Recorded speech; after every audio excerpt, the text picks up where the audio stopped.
media, we can no longer talk about susceptibles or infectious or recovered, but a little change of notation is required. So we will refer to ignorance to refer to all the individuals that can see a news and share it, to spreaders to indicate the individuals that share the news, recovered that are the individuals who are no longer interested in the news, and we can also add many other classes. For example, the exposed, that are the individuals that have seen a news but haven't shared it yet, but they believe in the news, or skeptics, that are the individuals that haven't showed any particular reaction towards the news. For example, a very simple model of this kind is the ignorant spreader model, where there is just one transition from the ignorant class to the spreader class. So it's a model useful for news that are spread in a short period of time, but that involves more or less everyone in the population, and are, for example, news related to natural disasters or sociocultural movement. And in particular, as a group, the numerical analysis group of the University of Salerno has worked for a long time on this topic. For example, in this paper of 2021 from Raffaele D'Ambrosio, Giuseppe Giordano, Serena Motlo, and Beatrice Paternoster, a model of ignorant spreader recovered type for fake news spread was analyzed. In particular, the authors in this paper linked the parameters of the model to two indexes that characterize the population. In particular, the transition from the ignorant class to the spreader class is defined as the Internet Penetration Index over 10, where this index means the grade of access through the Internet of the population, while alpha, that is the transition from the spreaders to recovered, is computed like the Human Development Index over 100. And this index is the grade of the ability of a population to recognize fake news.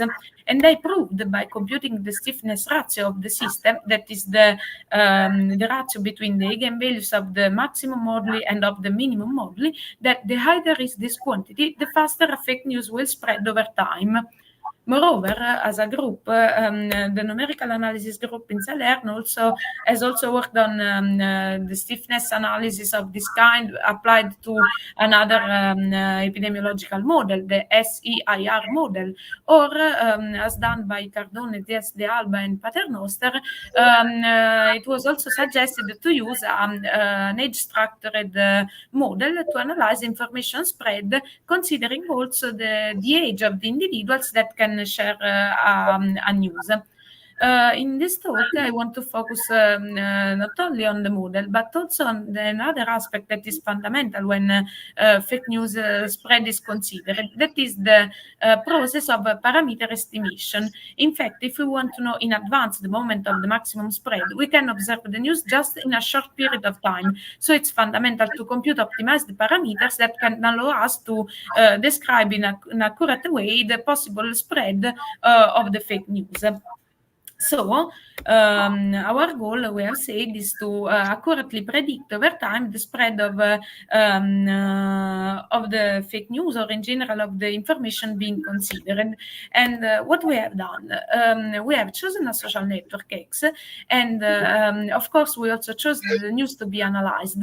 Then, after a process of data extraction from Twitter or X, as you want, we were able to carry out this optimization phase in order to gain optimized parameters, and then solving again the model, we were able to obtain predictions.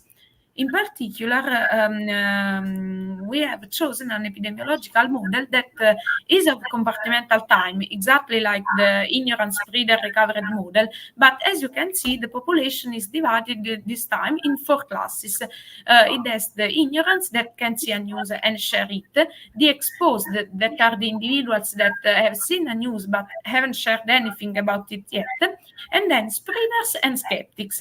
Skeptics, as previously said, are the individuals that have seen the news, but they didn't show any kind of reaction towards it, while spreaders are the individuals that have seen the news and they also shared something related to it. An interesting thing of this model is that an individual can transit from the ignorant class to the exposed, but then when once into the exposed class, the only allowed transition is just into the spreader compartment. So this means that everyone that believes in the news sooner or later will share something related to it. So it's fundamental to, as previously said, also to compute optimized parameter for this model, because as you can see, there are too many parameters to be a priori fixed. So the parameter estimation was carried out using a built-in function of MATLAB that is LS-lin. In particular, after a process of dataset construction, we decided to compute optimized parameters by minimizing the error function, and where this error is the squared error between real data and approximated one. Approximated data are obtained using, for example, the other routines of MATLAB that, as you know, solve ordinary differential equation systems. So once obtained the optimized parameters, we were able to solve again the problem and in order to obtain our predictions. As said, we tested the model using a real news shared on X in recent years. In particular, two of these are true news.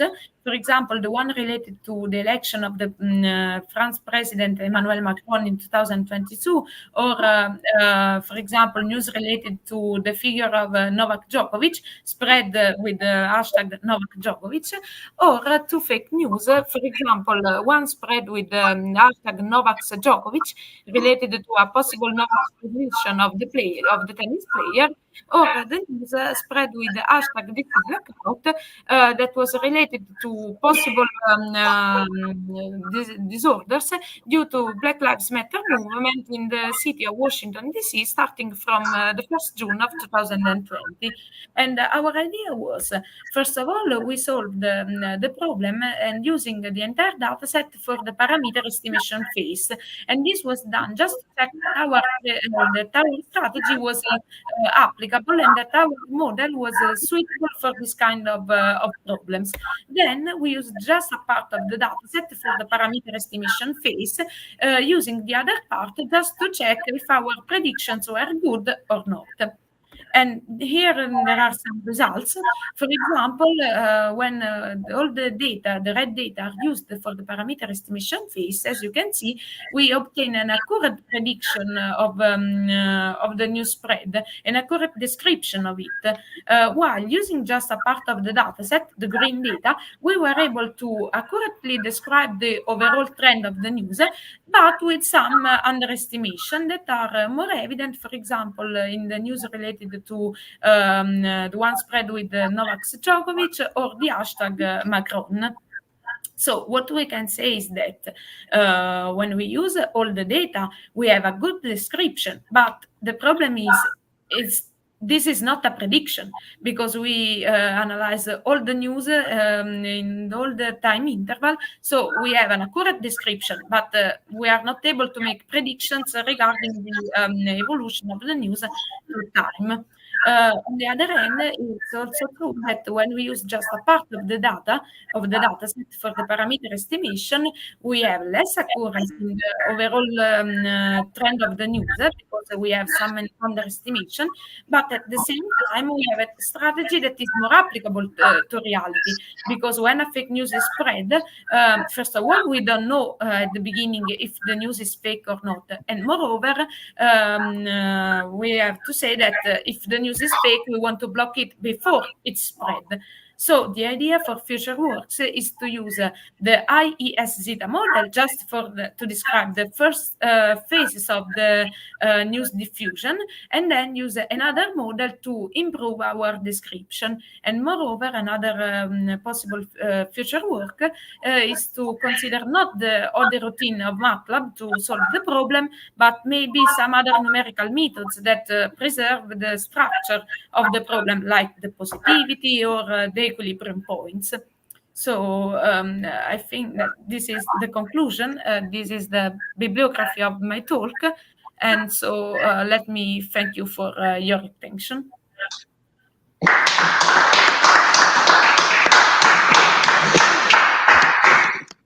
Okay, thank you for your presentation.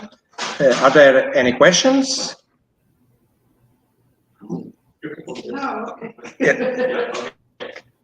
Samira, can you hear me? Yeah, with some noise. Thank you for the presentation. I'm way out of my field here, but just a quick question. Yeah. How did you choose which set of data would be used for the training? I mean, how do you choose where to stop consuming data and start your training? Like the green line, where do you stop it? What's the criteria for that?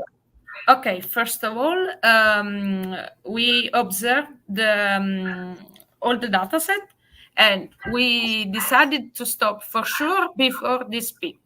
I mean, before this point, because of course, otherwise it's not useful. And then we tried to find the best set of parameters that allow us to obtain accurate description. So this time, just in a empiric way, we decided, for example, we used at the beginning 1/2 of the data set, and then we tried to halve it every time, trying to find the best set of parameters that give us accurate results, but at the same time, it's also the minimum set. Okay, thank you. Any more questions? And online, is there any question from the audience online? No. So let's thanks to Samira again. Thank you. So next speaker, Rafael. Yes. Yes. Ciao. Can you share your presentation? Yes. Can you see it?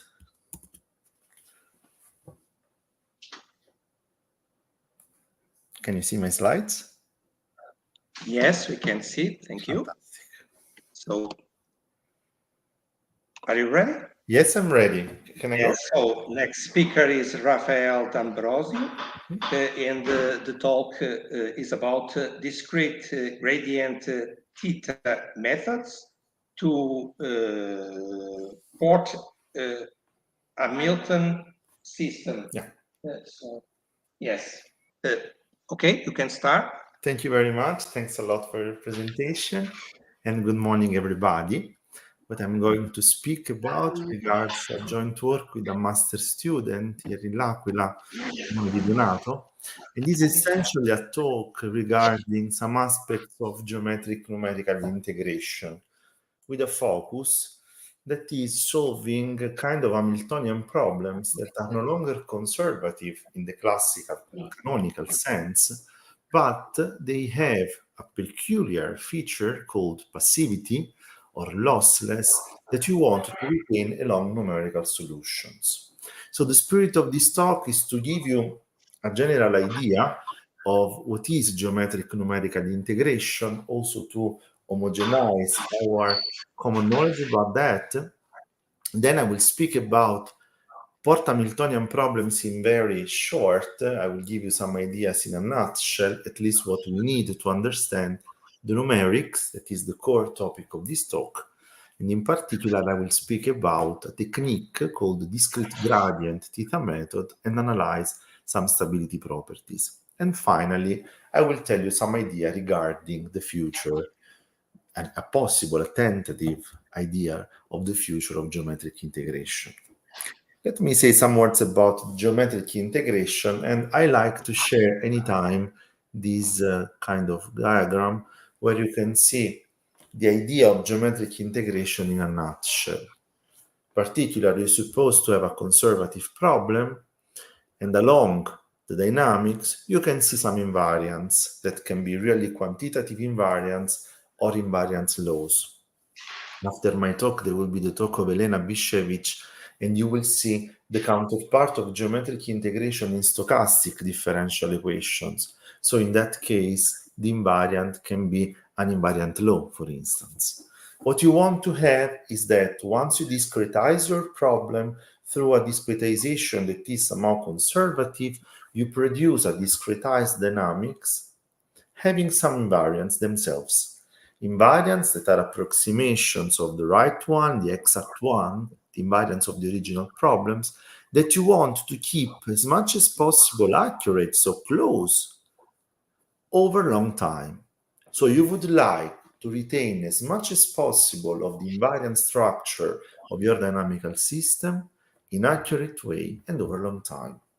This is the spirit of geometric numerical integration. And you may be curious to learn why we call this kind of numerical analysis geometric. In which sense numerical analysis can be geometric? The sense is exactly the one that Felix Klein, in his famous Erlangen program, so we are in 1893, gave of geometry. Felix Klein thinks that geometry, so in his Erlangen program, he defines geometry as the study of invariants under certain transformations. So when we have a geometric numerical method, we have a map that retains peculiar feature of the dynamical system that is supposed to be solved. In other terms, this approximation step is like having a map from continuous to discrete, and you want it to be geometric in the sense that you want it to preserve as much as possible of the underlying continuous problem. One can think that this is something fancy that maybe academic people may like, but actually is something much, much, much more subtle.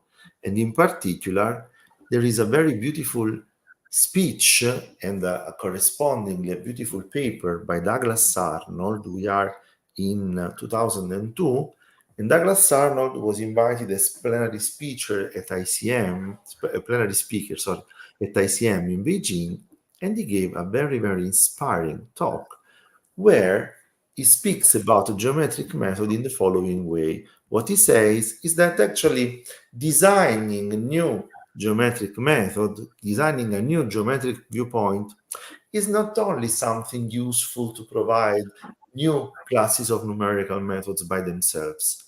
It's a new paradigm.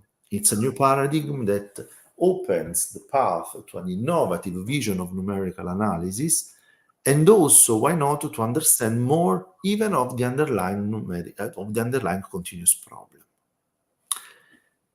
This is really in line with what decades before Hassler-Whitney did in his papers starting from 1957, where he introduced geometric integration theory.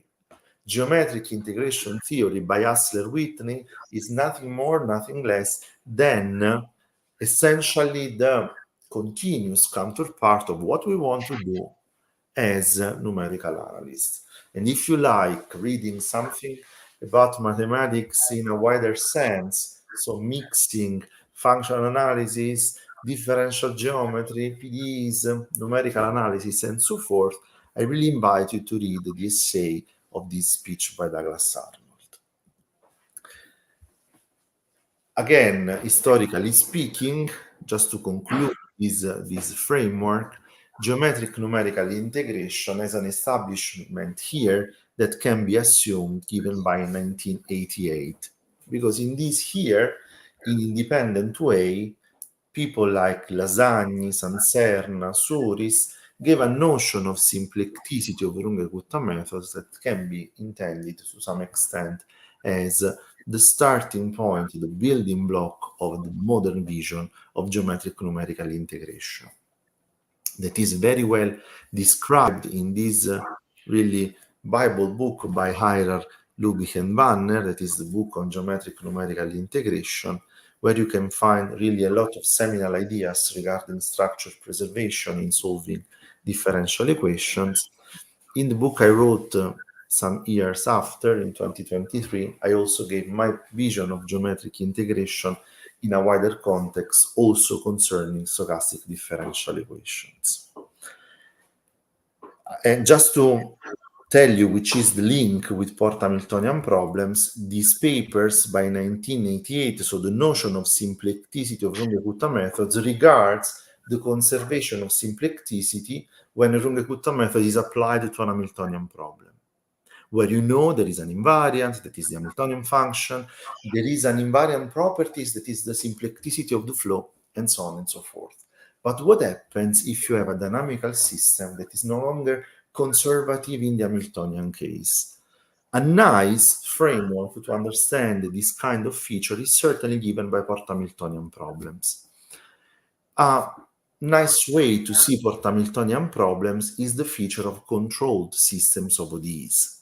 So you have a dynamical system like this. If you just look at this first part, x dot equal b of x grad of h, where h is the Hamiltonian of the system and x is the vector of state variables of the system, this is nothing more, nothing less than a classical Poisson structure.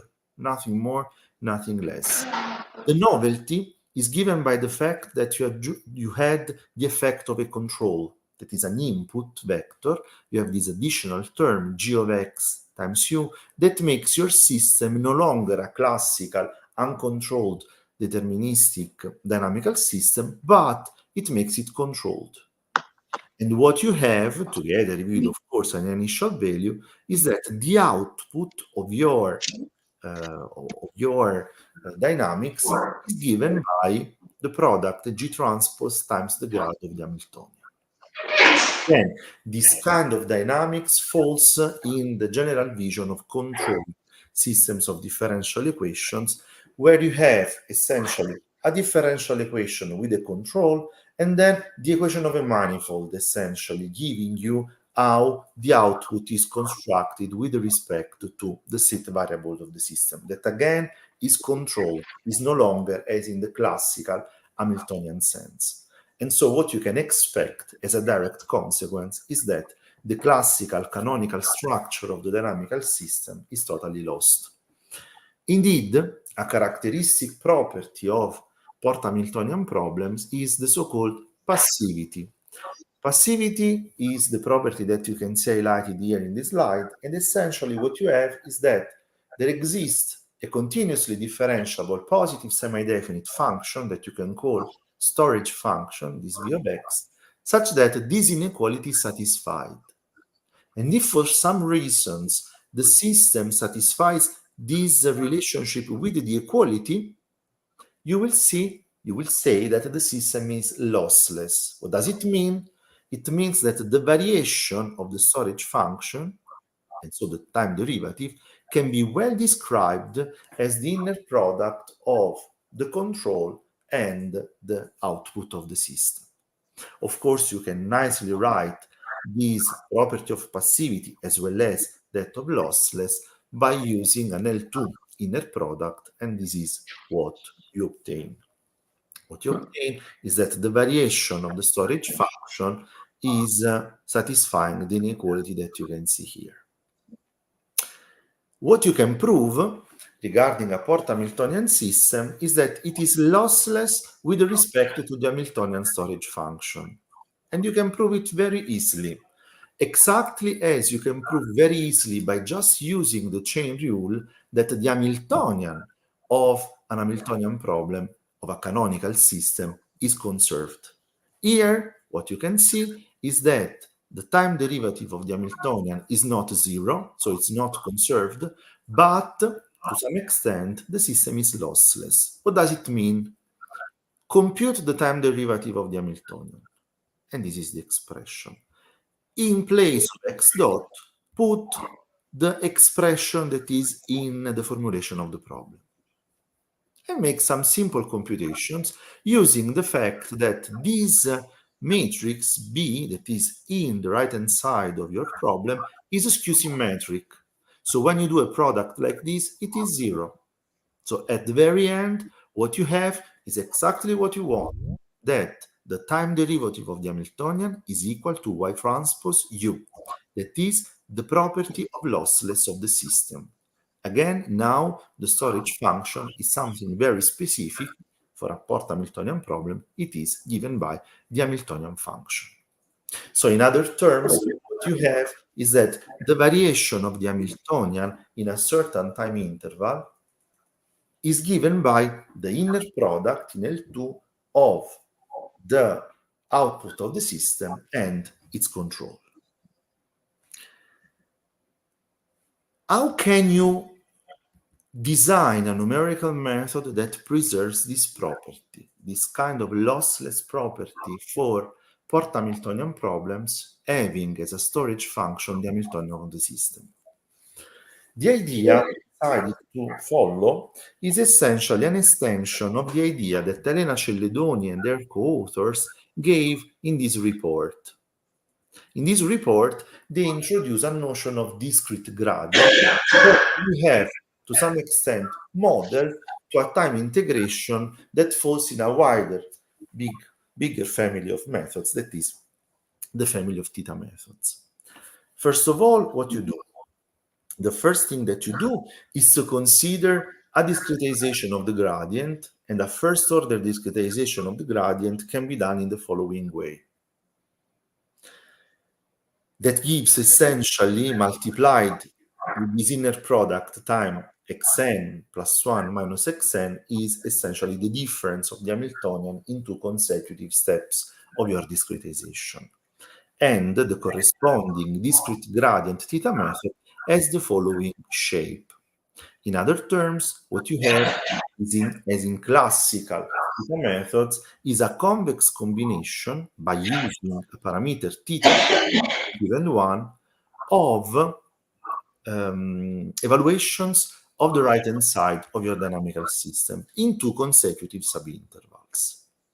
And again, the output coherently with the expression of the output in the dynamical system has the shape that you can see here. We are using here in our proposal a step size that is done with equispaced points, that is quite common in geometric numerical analysis. Then, if you use the properties of the object that are involved, that is the skew symmetry of the matrix, and you make some computations, what you can prove? You can prove the following things. Remember your goal. Your goal is to see if along the numerical solution, the lossless of the Port-Hamiltonian system with respect to the Hamiltonian function and storage function is preserved. What you can prove is the following thing. If theta is equal to 1, this variation of the Hamiltonian in an interval of the discretization is perfectly conserved. In other terms, without any kind of step size restriction, the implicit Euler method, that is the theta method with theta equal 1, conserves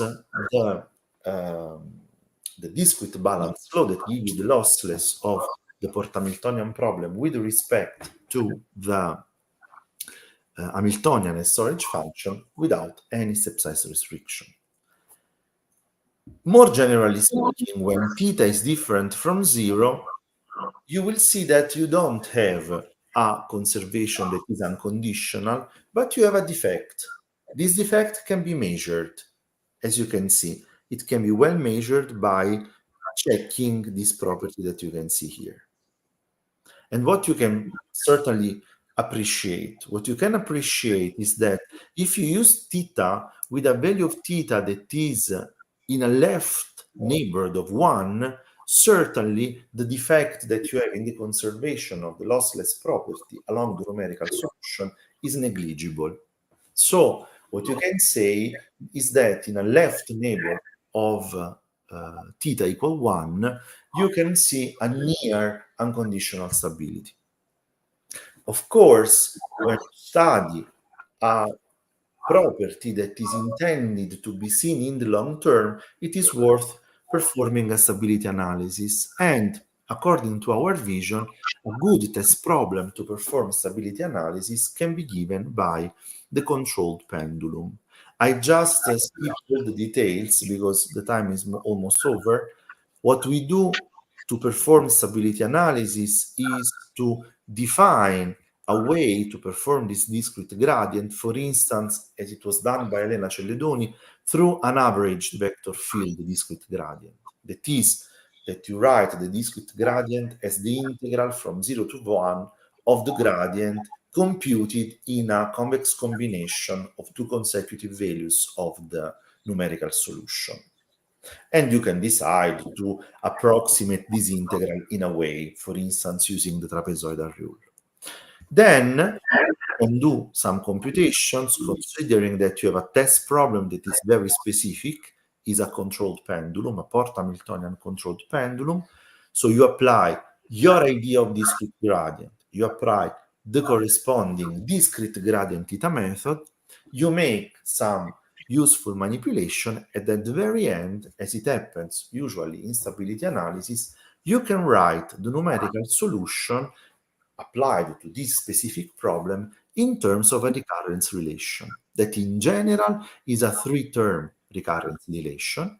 And this is because in your definition of the discrete gradient, you use two consecutive step points. It means that when you go in the previous point, in the overall vision of a single step, you are involved in three consecutive points.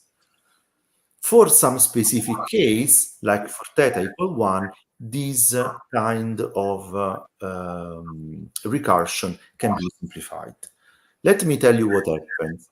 If you write this recursion in three terms in this following partitioned way, you remain stable anytime the spectral radius of this matrix is less than 1. Does it happen always? Unfortunately, if you pick up theta that is, for instance, 1/2, so you are a little far away, let me say this in quotation marks, from 1, you will have step size restrictions. You will see that for changing values of alpha, you will have that the spectral radius is smaller than 1 only in some specific intervals for the step size. Things go much better if you consider theta closer to 1. As you can see here, for alpha equal 1, things go nice. For alpha great, unfortunately, you don't have any kind of stability. For alpha smaller, sorry, for alpha greater, you have better properties. And finally, what happens if you consider theta equal to 1? For theta equal to 1, the recursion becomes much, much simpler. You can reduce it just to two consecutive terms. And in this case, as proved, you will have a nice stability for any value of delta t, so without any restriction, and for any value of alpha. But pay attention to the fact that here, when alpha is very, very small, you are approaching 1 from below, so you remain stable, but it's a critical situation. To conclude, let me go to tomorrow. Certainly, geometric integration nowadays can be seen as a paradigm that can be applied in a very wide situation. People is applying, for instance, to stochastic optimization, useful in machine learning and in artificial intelligence issues, in things closer to to differential geometry, as well as to control.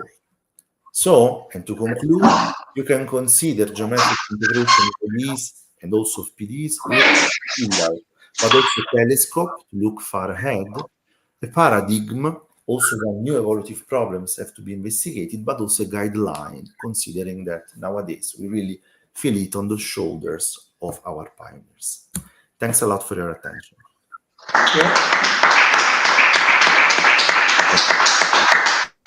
Okay, we are on time. One question? Sì. Online?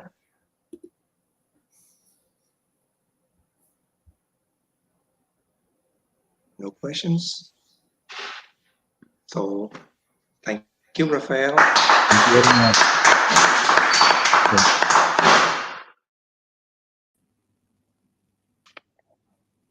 Now I think is Elena Vicevic. Yes, I'm here. Are you there? Yes. Yes, I am. Can I you, am can you sharing. share your presentation? Sure.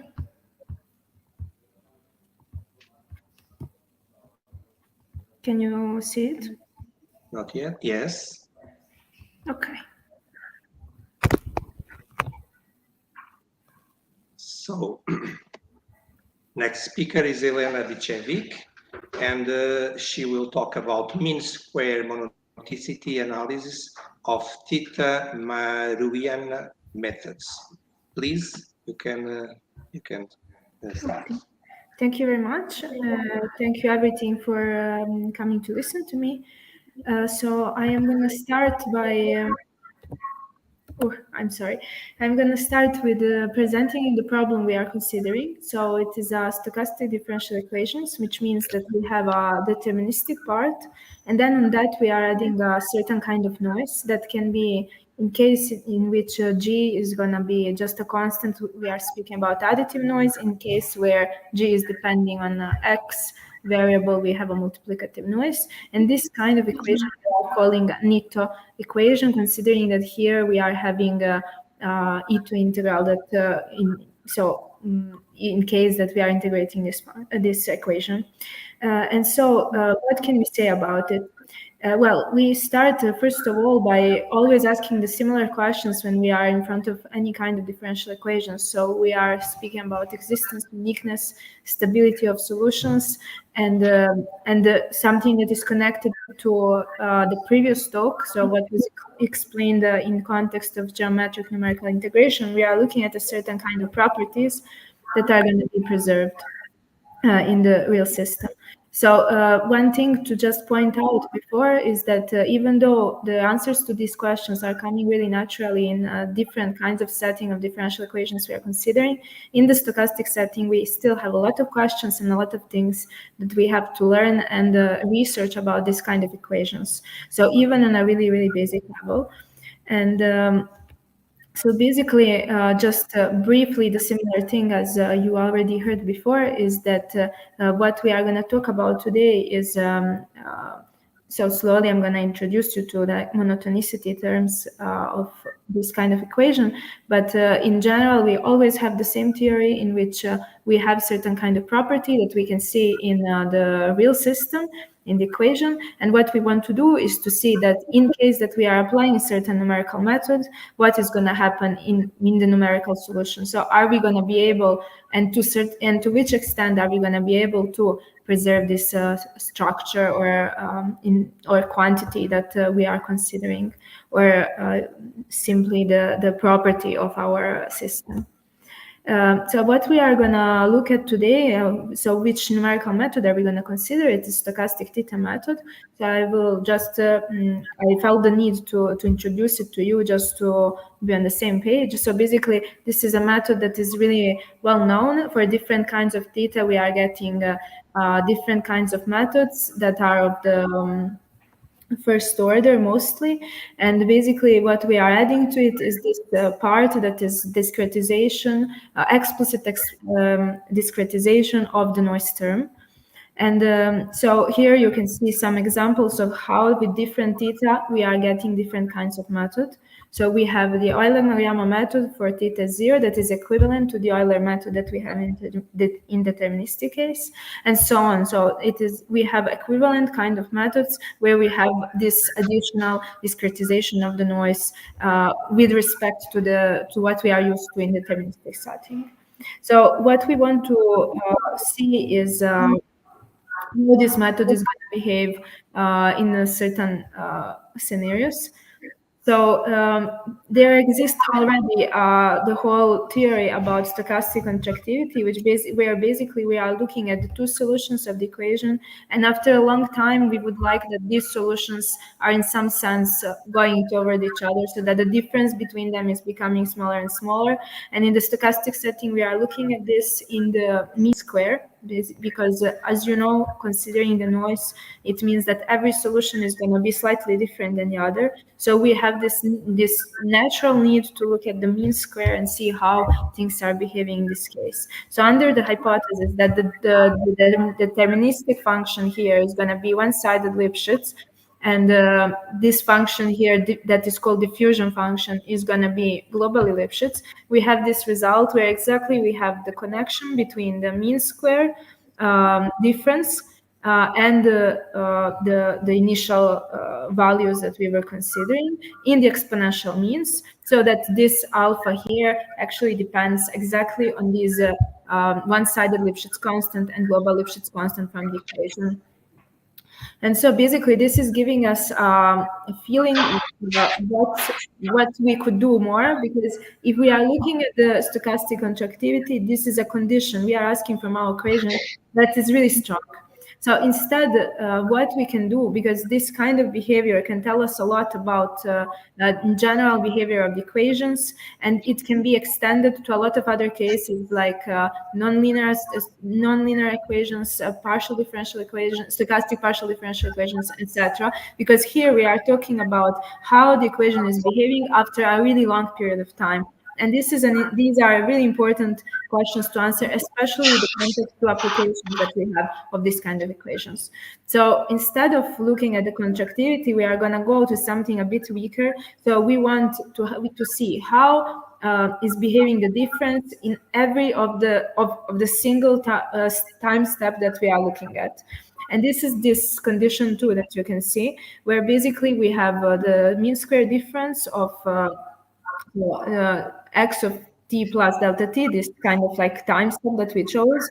And we are looking at how in each of these time steps do we have the increasing or decreasing behavior of the equation.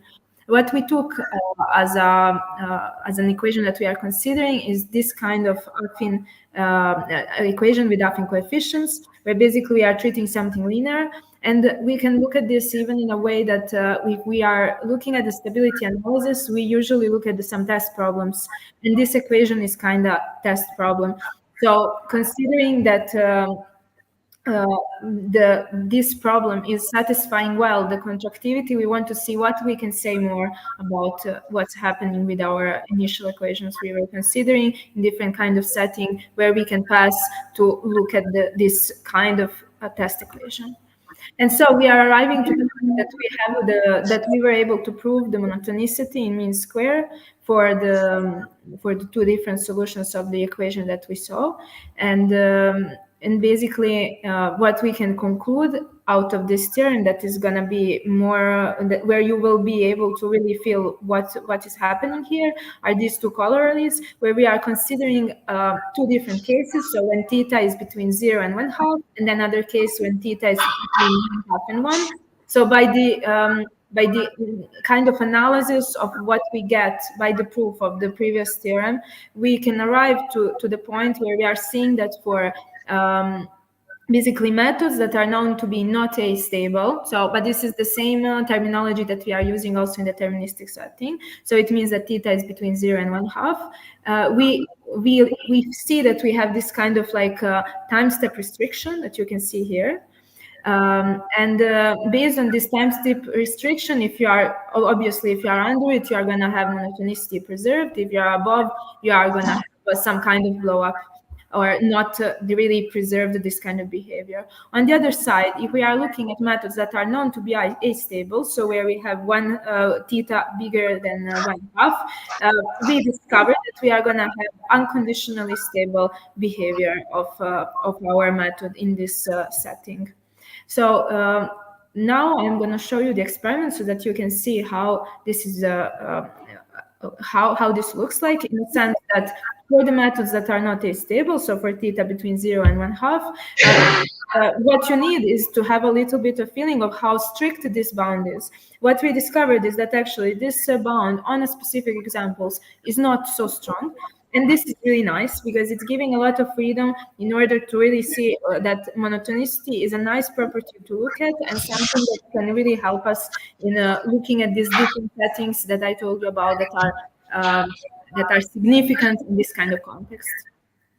So we chose two examples. First one was geometric Brownian motion, where we basically are considering the linear equation. And here we can see for different kind of theta how they are behaving. So basically for this is for theta equals 0, where the time step restriction is 2.34. And we can see that if we are going somewhere above 2, and you can see the time steps that were chosen, we are going to have kind of like a blow up behavior in this last one, because we went above the limit of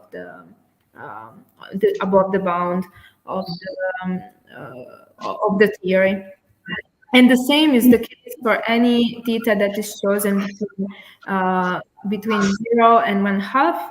And here we can also see that this bound for a lot of situations is not going to be that strict. So, for example, here we have 3.91, which is definitely something that we can work with if we want to preserve this property, even in different kind of settings in which we also want to satisfy some other properties of our systems. So if we are increasing theta, we can see that this bound is becoming much bigger, and in that way, even if we are not having a really highly implicit method, we are still having a really nice behavior. On the other side, if we are considering values of theta that are bigger than 0.5, you can immediately see that the behavior of the system is really much nicer. And in a way, it is confirming our theory in a way that we show that we have this unconditional monotonicity preserved. So you can see that for every time step, we have a nice behavior that is in a certain sense showing the decline. So it's decreasing this mean square difference. And of course, if we are increasing the time step, we are losing a bit on accuracy. You can see that definitely if we are having a smaller delta t, we are having a better kind of approximation of this difference. But however, what we want to look at here is whether we have a property preserved or not. So basically what we want to know is whether we are going to have a blow up of this mean square deviation. And of course, I mean, accuracy is lost in a way that we already know by different kind of theories and considerations. But what we are looking at is exactly like how the property is preserved. And so the same is for other kinds of theta that are above 0.5. So I will not stay here longer. But this is for 0.7, and this is for stochastic backward Euler. So of course, as we are increasing theta, we are having a nicer behavior because we are more implicit. But it is really nice to know that even if we don't do that, because of course, if we are more implicit, it means we are taking a lot more to actually calculate the solutions. It is really nice to know that we will still have monotonicity preserved nevertheless. And then I'm presenting you the other result that is used in finance, which is mean reverting model, where we are looking usually at how different kind of stocks in the market are behaving through time. So even in this case, this kind of behavior is really important in the applications. And we have similar kind of situations that I was telling you about, but so with the difference that, of course, this bound on the time step is going to be different value. So here we have 0.99. That is not, I mean, it is not so, it is low actually in this case for this example, but we can nicely see how it is behaving for the values that are lower than that. And then you can see this one that is equal to 1. So it's going just a little bit above the bound. And we have kind of like this kind of behavior where we are somewhere in the middle, a blow up, and actually showing a behavior. And then if we go above it, where delta t is equal to 2 or 3.33, we see that we have this kind of like definitely a blow up behavior. And the things are similar if we are taking theta 0.2 or if we are taking 0.3. And here you can see even better how with increasing the theta, we are getting a better kind of like preservation of property, because here we already have the bound of 2.47. And then we have methods that are having theta bigger than 0.5, where we have really nice behavior, which I already explained in the last example. So I think that just showing you the pictures is enough for understanding what we try to do. So basically, our considerations we're talking about structure preserving properties for stochastic differential equations, where we try to see what is happening in particular with monotonicity. And as I said, this is a nice contribution, considering that we still have a lot to learn about how stochastic differential equations are behaving, and especially about their preservation of properties that we are seeing in the real systems in applications. And so we saw that we have this kind of like bound for different kinds of theta, or we have the monotonicity that is unconditional. And yeah, as I was telling in the beginning, this kind of considerations are really important in order to speak about dissipativity of different kinds of equations that we are looking at, and so possibly also considering the invariant measure in the context of preservation numerically by different kind of methods. And I would say that's it. Thank you very much for your attention. And if you have any questions, Thank you, Elena. We have time for questions. Are there any questions? Online, participants are online. Do you have any question? If it's not the case, let's thanks again to Elena. Thank you. thank you very much. Serodio, are you there? Rogério?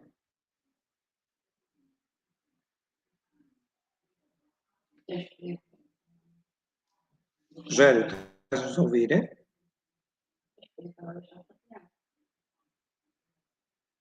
Helena, can you stop sharing the screen? I think I stopped. This is not mine. Okay. No, Rafael, it's Rafael. Rafael, can you stop share the screen? Thank you. Sorry for that. I just thought I did. Thank you. No problem. No problem. Okay. Rogério, are you there?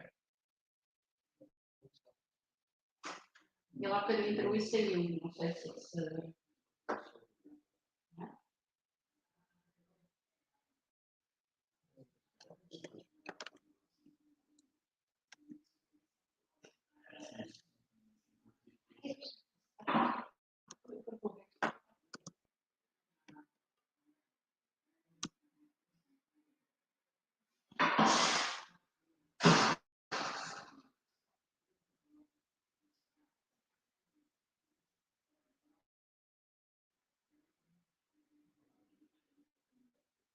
Sim.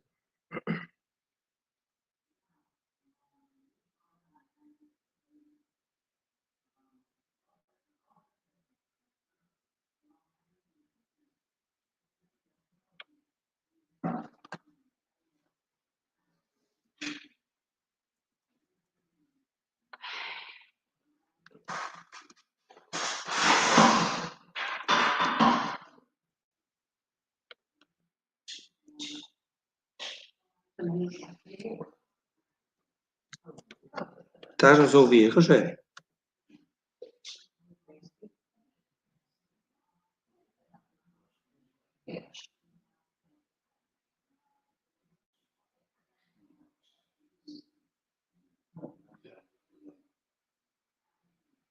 Podes ligar o micro, Rogério? Ok? E falar?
Respondeu, mas não sei pôr pontos de interrogação aqui. Tu ouves-nos, Rogério?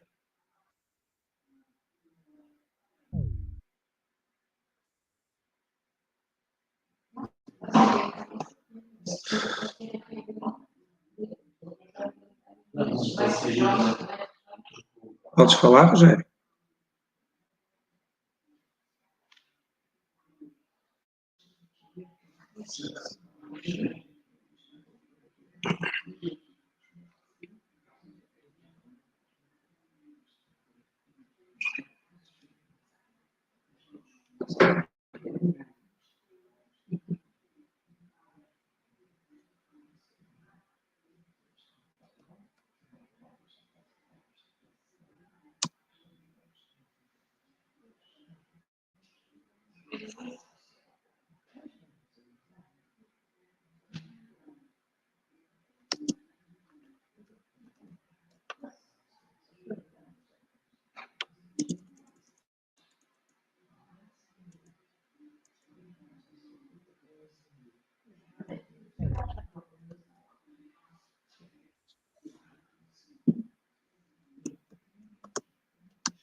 Já nos ouves, Rogério?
Okay, hello. Reiniciar o computador.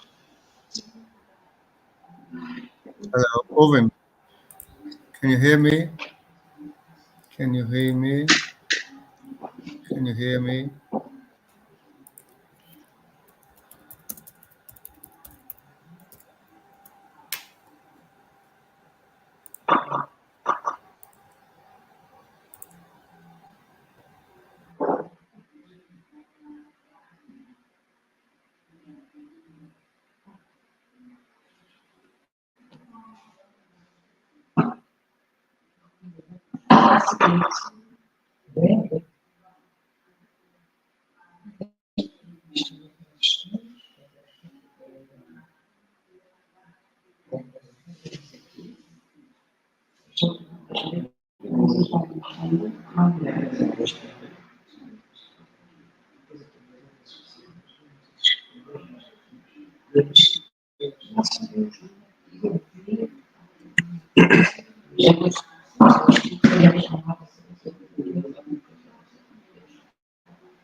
Rafael, can you hear me?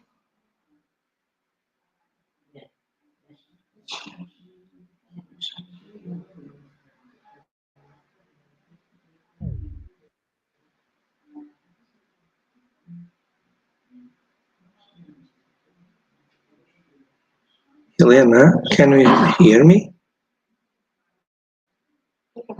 Yes. Yes, okay, just to check that the problem is not next presentation, next speaker is with some problems to connecting. I No was problem. checking Happy to help. that the problem was not from our side.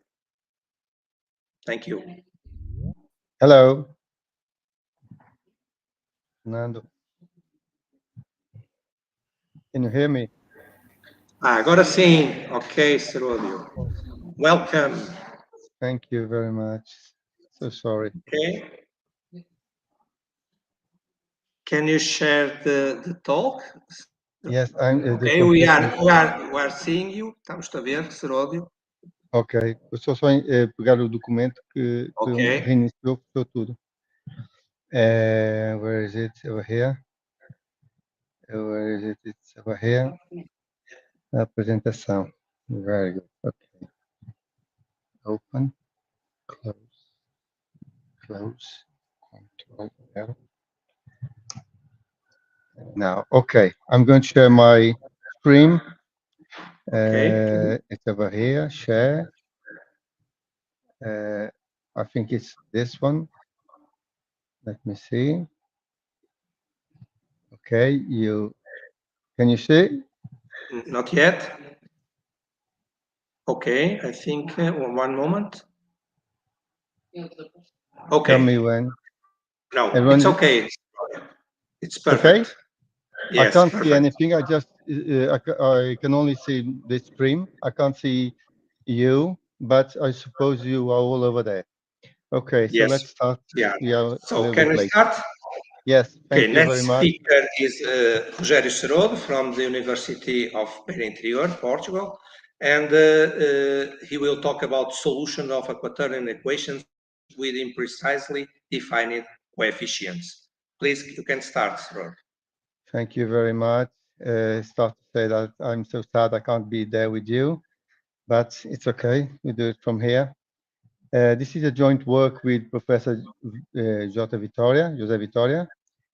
He challenged me to solve some equations in quaternion balls, as you will see soon. Okay, so I'll start with the introduction and motivation, then I'll present some mathematical preliminaries, namely the quaternion algebra and the closed quaternion balls, what we understand by that.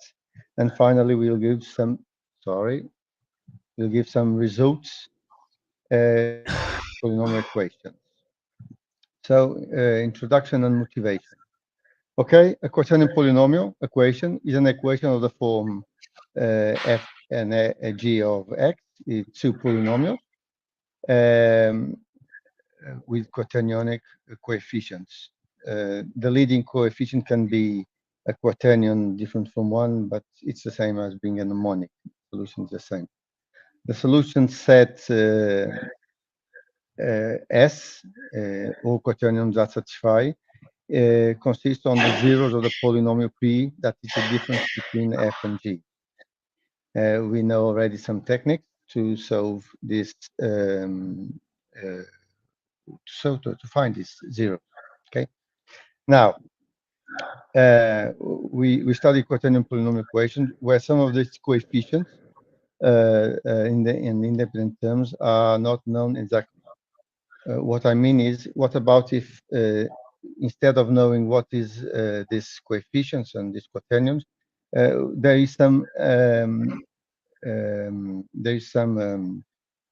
uncertainty about them. Okay, how to solve this? These quantities can be modeled as varying within prescribed bounds, following principles of the interval arithmetic. This is one of our motivations. There are a lot of work done in interval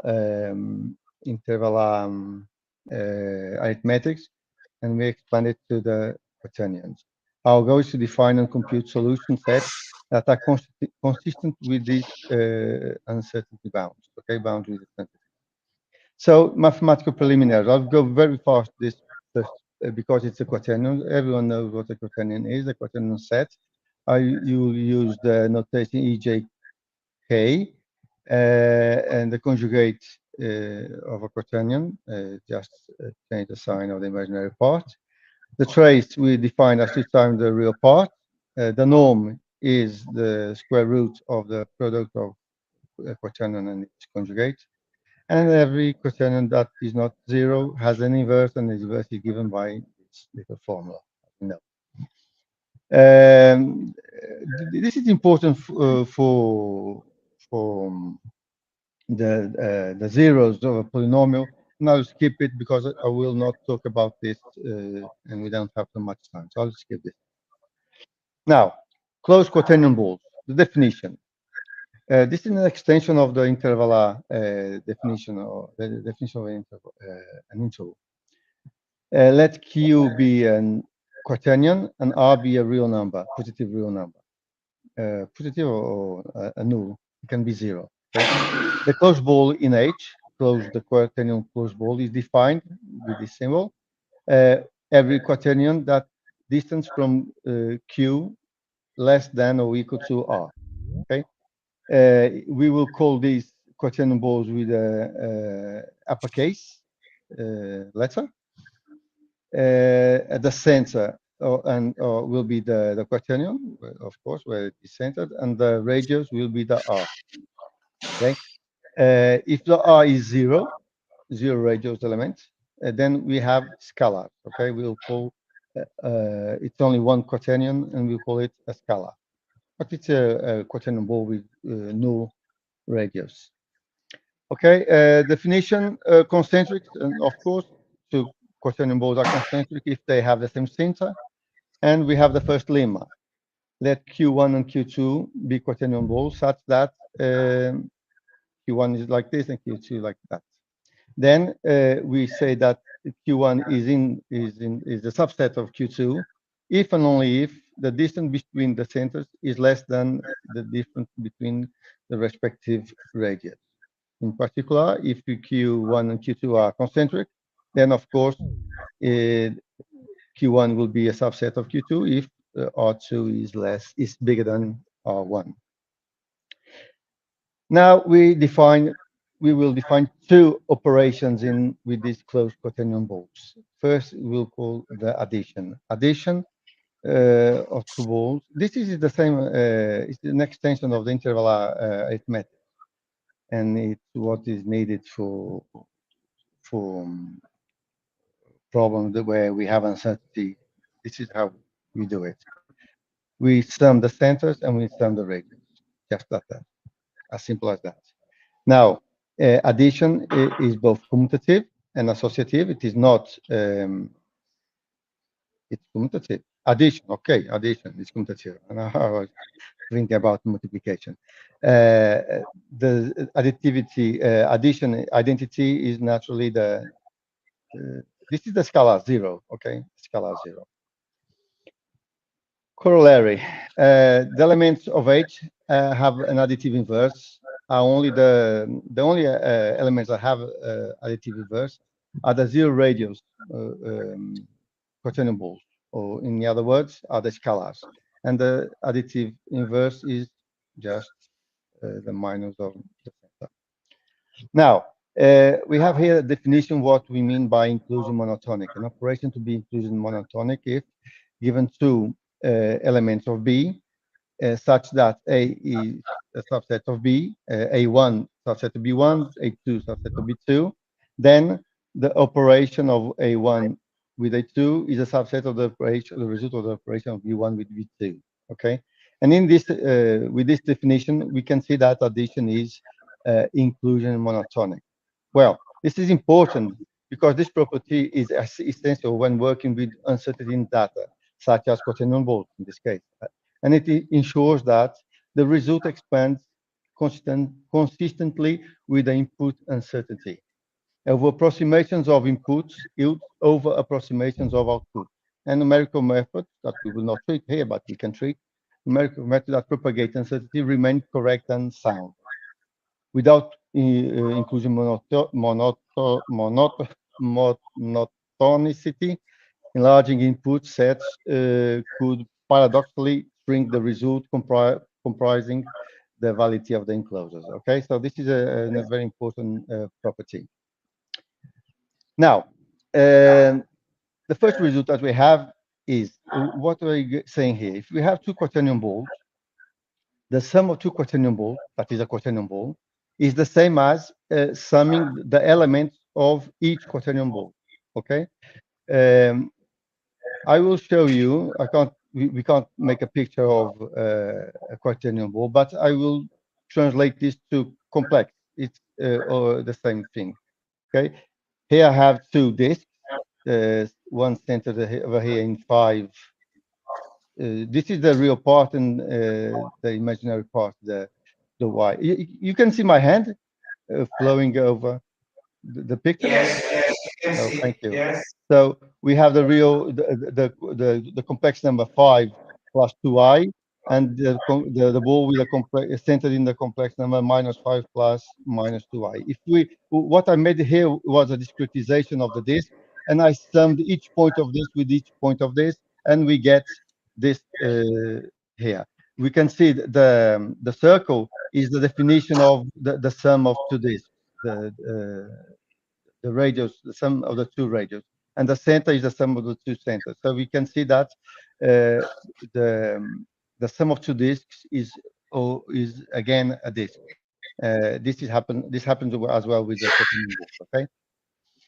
Now the multiplication. The multiplication is it's a little bit harder, but the definition follows the definition of intervals. It's the same. We can see that the scalar multiplication, I will not use the symbol star, just to not overcome the notation. So I'll leave the multiplication symbol. That's what I'm saying here.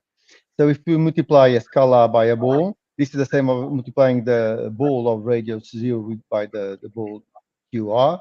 And using the definition, we have this other ball, quaternion ball. We can see that I say here that it exists a multiplicative identity that is 1, 0, and we can prove that this is the only multiplicative additive identity. Okay, the 1, 0, the scalar 1, of course, the scalar 1 doesn't change anything in a multiplication. Now, the powers of a quaternion ball.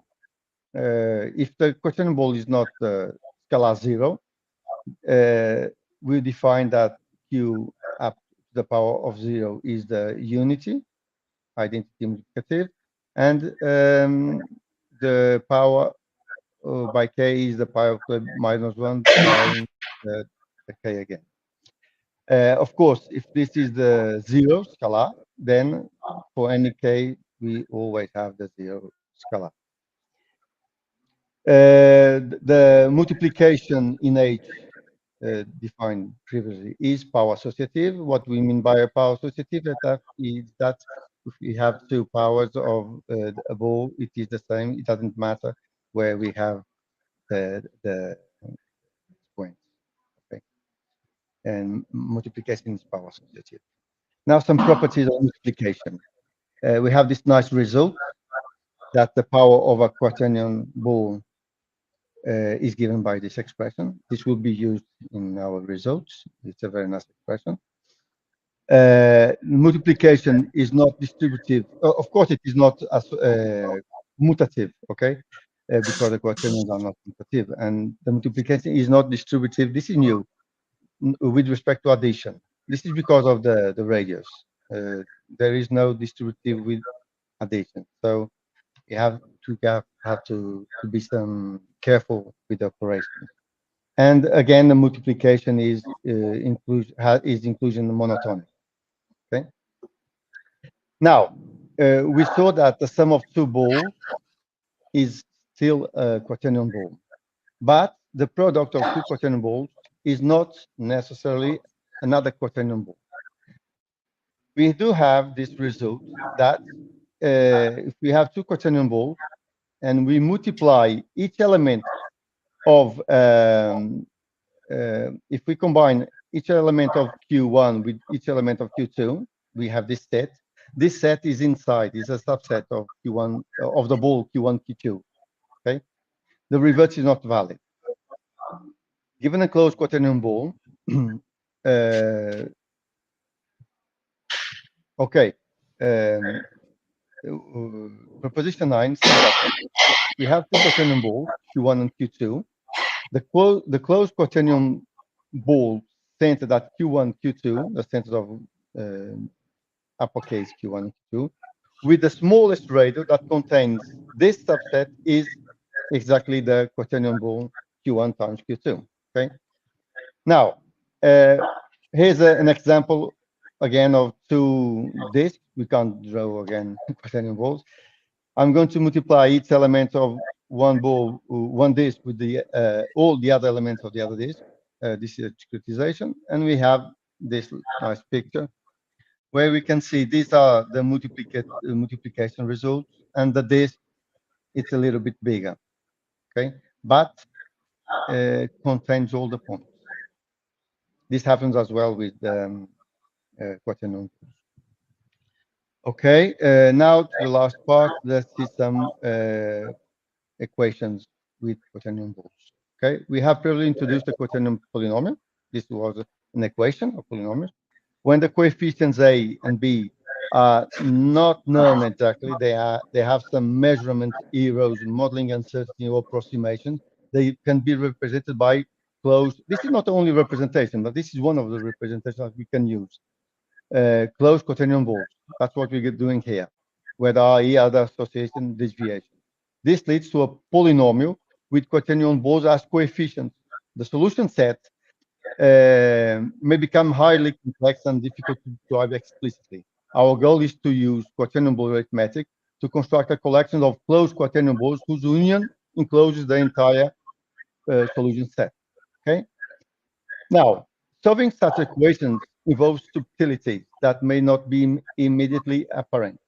For instance, the solution of this equation, where the A1, A2, and A0 are quaternion balls, is not the same. It looks like the same equation, but it's not the same equation. Observe that this term goes from the second member, from the right member to the left member, and this may change the solution. Only closed balls with zero radius, this is scalar quaternions, possess the additive inverse in H, and only scalars can be freely moved from one side of an equation to the other without changing the solution set. This is the only restriction that we can, where we can change from one side to the other side. In other words, only the independent part can pass from one side to the other side if it has zero radius. As a result, caution is required when manipulating these expressions. While the limitation imposes constraints, we have some constraints, it is still possible to derive some significant results on some interesting results in selected cases. We will see three special cases, okay? when solving, this is important, when solving a polynomial equation with quaternion balls as coefficients, the problem naturally splits into two separate polynomial equations, one involving the centers of the ball and the other involving the radii. The equation involving the center depends only on the nominal coefficients on the centers, okay, of the balls, remaining invariant under algebraic rearrangement of the original equation. That is, if two equations are algebraically equivalent through term transposition from one side to the other, they yield the same center equation. So these two equations, the central part that results are the same. What changes is the radii equation. The radius equation is not invariant under such transformation. Its structure depends on how the terms are arranged across both sides of the equation and reflects the way of uncertainty accumulates. Accumulates. So let's see some results. The first result we have is this one. Imagine that we have an quaternion equation with coefficients that are quaternion balls. The right-hand side is a zero ball centered in the zero with a radius alpha. Then the solutions QR occur if and only if this quantity, where the Q is the zero of the polynomial equation that we know already, is less than alpha. Why is this? This happens because the arrow, as we sum several terms, only increases. If it increases, if it increases bigger than alpha, it's impossible to obtain the alpha. So this is a restriction to have a solution. And the Q, of course, is the zero of this polynomial. Okay. Let's see some examples. Here is an example that I'll show. We have this polynomial equal to 0 with radius 1. The coefficients a1, a2, and a1, a2, a1, and a0 are this one. I just took some radius for each quaternion ball. This leads to two equations, the quaternion equation. These small a's are the centers, and the radial equation is this bigger one. Observe that this is a number. Only we are looking for this r, small r. Okay, it's a nice result that we can join this way. Okay, so we have to solve this equation. We know how to solve this equation. Get a solution of this equation, introducing this one, and find the r. Let's see an example. Example. This is the example, of course.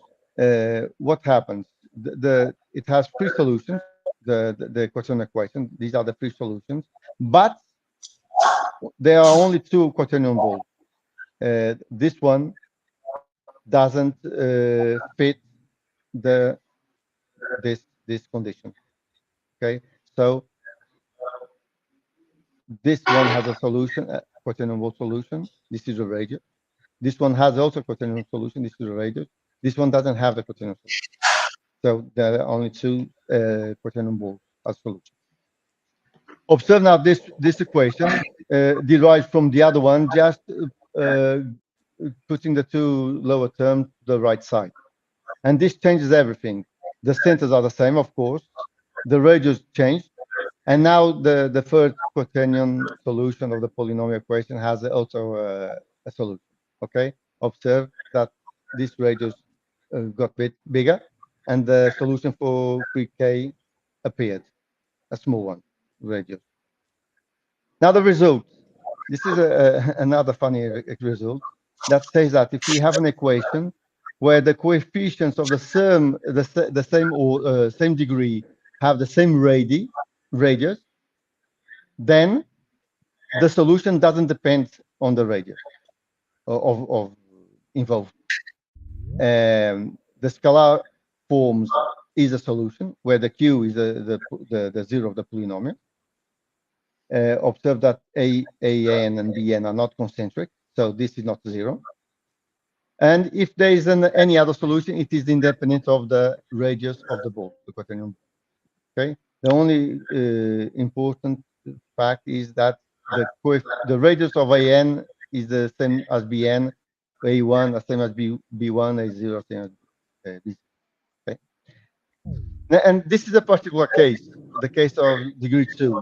Observe that R2, R2, R1, R1, R0, R0. The radius are the same. So the solutions are Q0, as we saw, and it will be also a solution Q with radius beta minus 2 mod of Q, provided that beta is bigger than minus 2 mod of Q. This is to ensure that the radius is positive, so if the radius will be negative. And if the radius is negative, there is no solution. An example, a small example, we only real numbers at the center just to facilitate the conditions. Observe that we have two solutions of this equation. And if we try to find the solution for this equation, we see that for this example, beta is equal to 3. And this is bigger than 1 for Q1. But for Q2, it is less than 0. So for Q1, we have two solutions, Q1 0 and Q1 6 minus square root of 21. But for x3, Q2, we only have a quaternion ball, the scalar one, Q2 0. Finally, this is the last result, and also an example. We have the Demoivre formula for the quaternion ball. We can find the nth root of a quaternion ball. For this, we write the quaternion center as in the polar form, and we have this. This is always already known. This is the scalar. The center is the same for the quaternion, but this is the part for the quaternion ball. Again, a nice result, looking like the power n. An example, I have here an example. We have a ball with sensing 4 times this quaternion with radius 19. We can write this in the scalar form, 8 plus with the theta equals to p pi over 3. The unitary, this is a unitary imaginary part, and we have this free Demoivre form. I can easily check that the first power of each one of them gives again 8. So that's all. Thank you for your attention.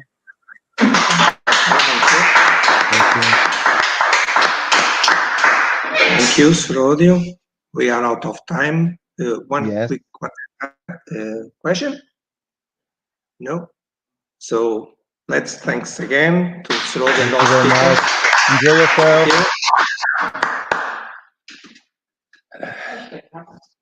The session is over. The next speaker is not from our session. And I don't know if she is here. Bye-bye. Bye. Bye-bye. Thank you. Thank you. Bye. Bye. Paola Peruccio is there.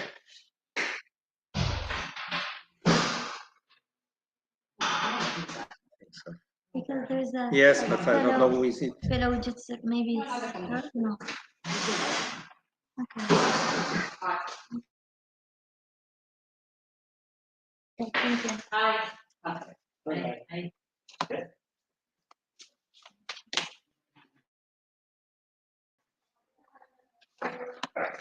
Sorry, fellow Jitsu. Can I learn your full name? Okay.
Io sono...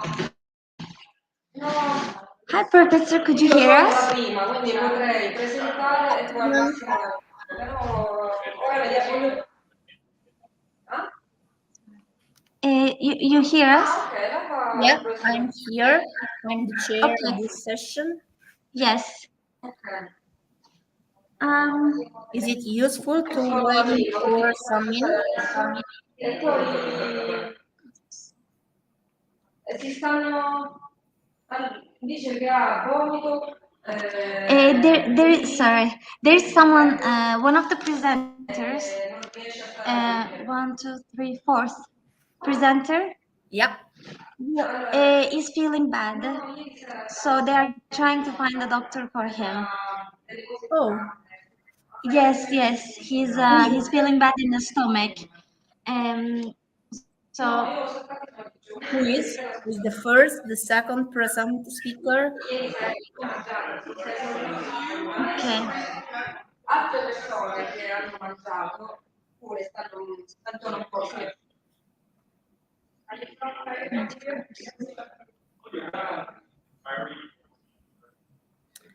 Pardon. Who is bad? Is the first speaker or the first? No, the first speaker, because the classroom is empty now. So I will check where is the first speaker. Sorry. Okay.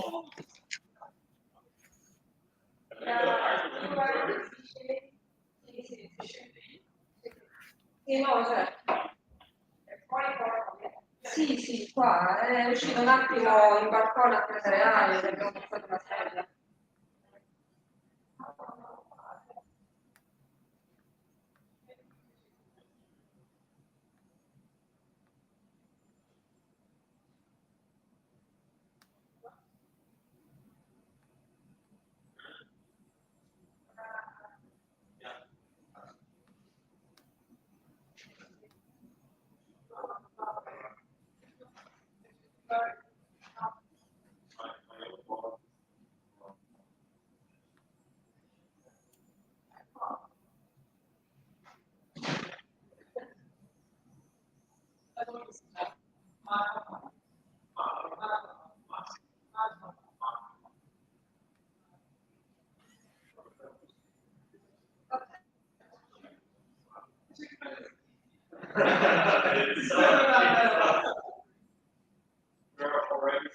Is your Maria?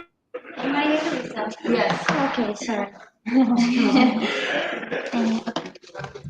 Do you have your presentation?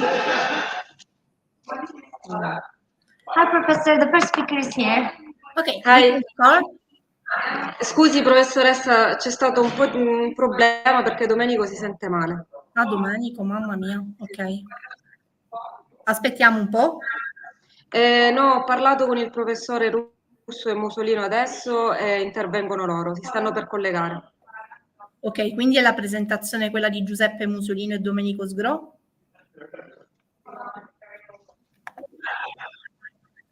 Sì, la presenta il professore Musolino. Perfetto, va bene, ok. It's showing the break page, so.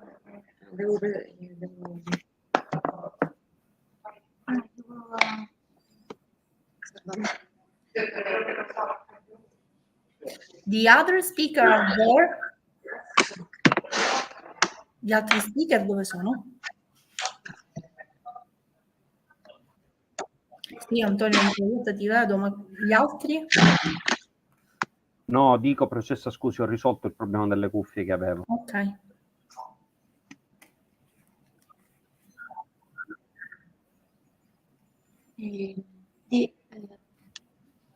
Is one of these two? No. No.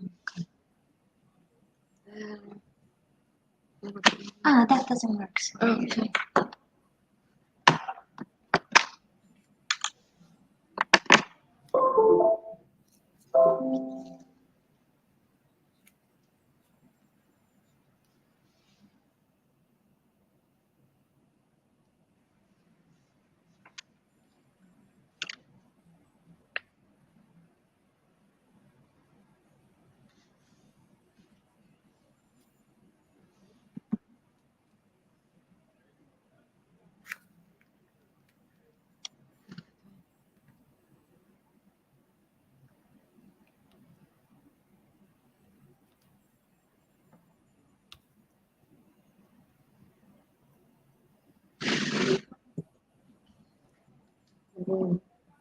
Yes, you can.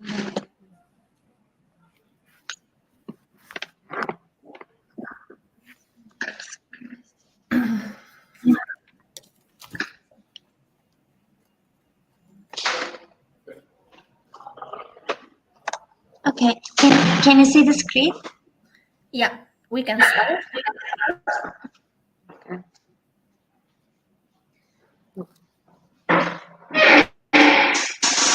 Good morning to everyone. I'm Maria Luisa Moschella, PhD student from University Mediterranean Reggio Calabria. Today will present part of my research project that concerns the mode choice at national level.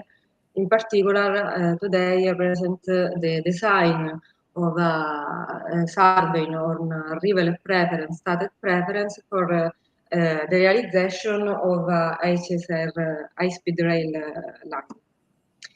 The motivation behind this research is the importance of the HSR network worldwide, the goals of Agenda 2030, and the investigation of travel demand. HSR line, HSR is considered one of the most important infrastructure solution to reduce territorial inequality. This is demonstrated by the 70,000 new lines under construction or planned worldwide, in addition to the current 60,000 kilometers. This importance is due to the significant reduction of travel time, which is linked to an increase in accessibility and in promotion of economy development by connecting industrial area. However, to produce this benefit, the travel time must be less than 5 hours, in particular less of 3 hours. As we can see, an important from an ex-post study showing the correlation between travel time and user choice, under the 3 hours, the choice of HSR line, of HSR mode is dominant. The social and economic and also environmental benefit link HSR to the goals of Agenda 2030, both directly like goal 9, 11, and indirectly like goal 7, 8, 10, and 30. To forecast the impact of a new infrastructure is essential to conduct a demand analysis, which means the estimation of 3 demand components. The demand diverted from other mode or service to HSR, the induced demand, which estimates the increase in travel frequency on a given origin destination pair, or the change of the final destination, and the economy growth demand, which estimates the new trip generated by the economic growth of the territory where the new service or new infrastructure is built.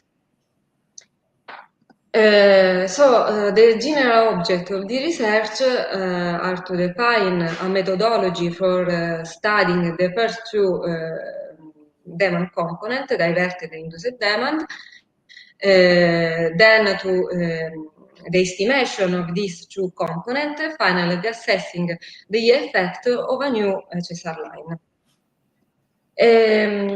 The activity carried out in this work regarding the design for the arrival and stated preference survey, then the experimental survey with a pilot study, and finally some statistical result on modal choice of the pilot study. The presentation is divided in 4 parts. The first is the state-of-the-art of travel demand model, then the methodology for the design of the RP-SFP survey is explained, Then there are the pilot study, and finally some discuss regarding the result, some result of the pilot survey and future development. The models, the travel demand model in literature belong to two categories.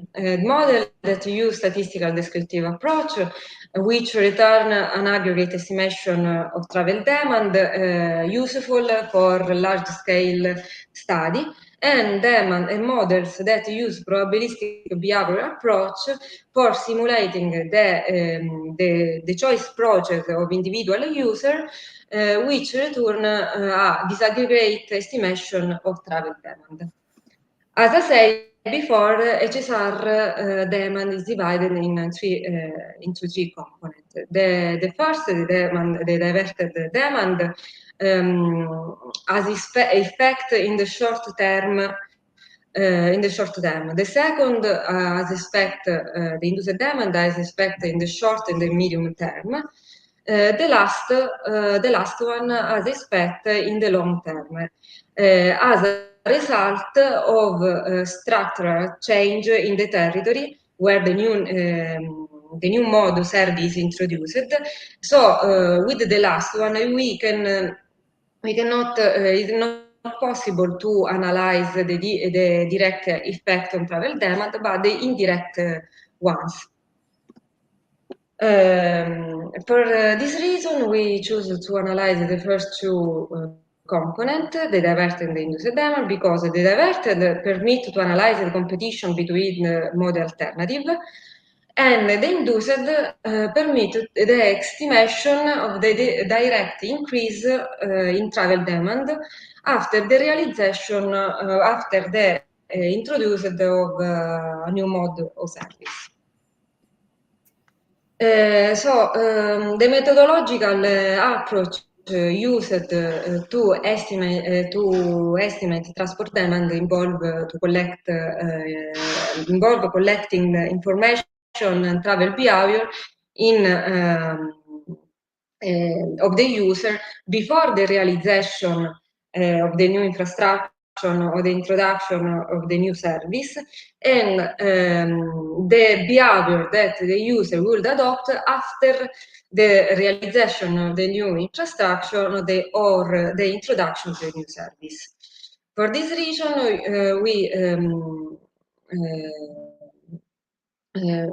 we choose two types of questionnaire.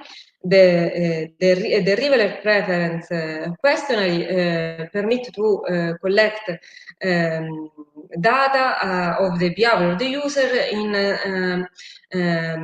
actual situation, so in real life context.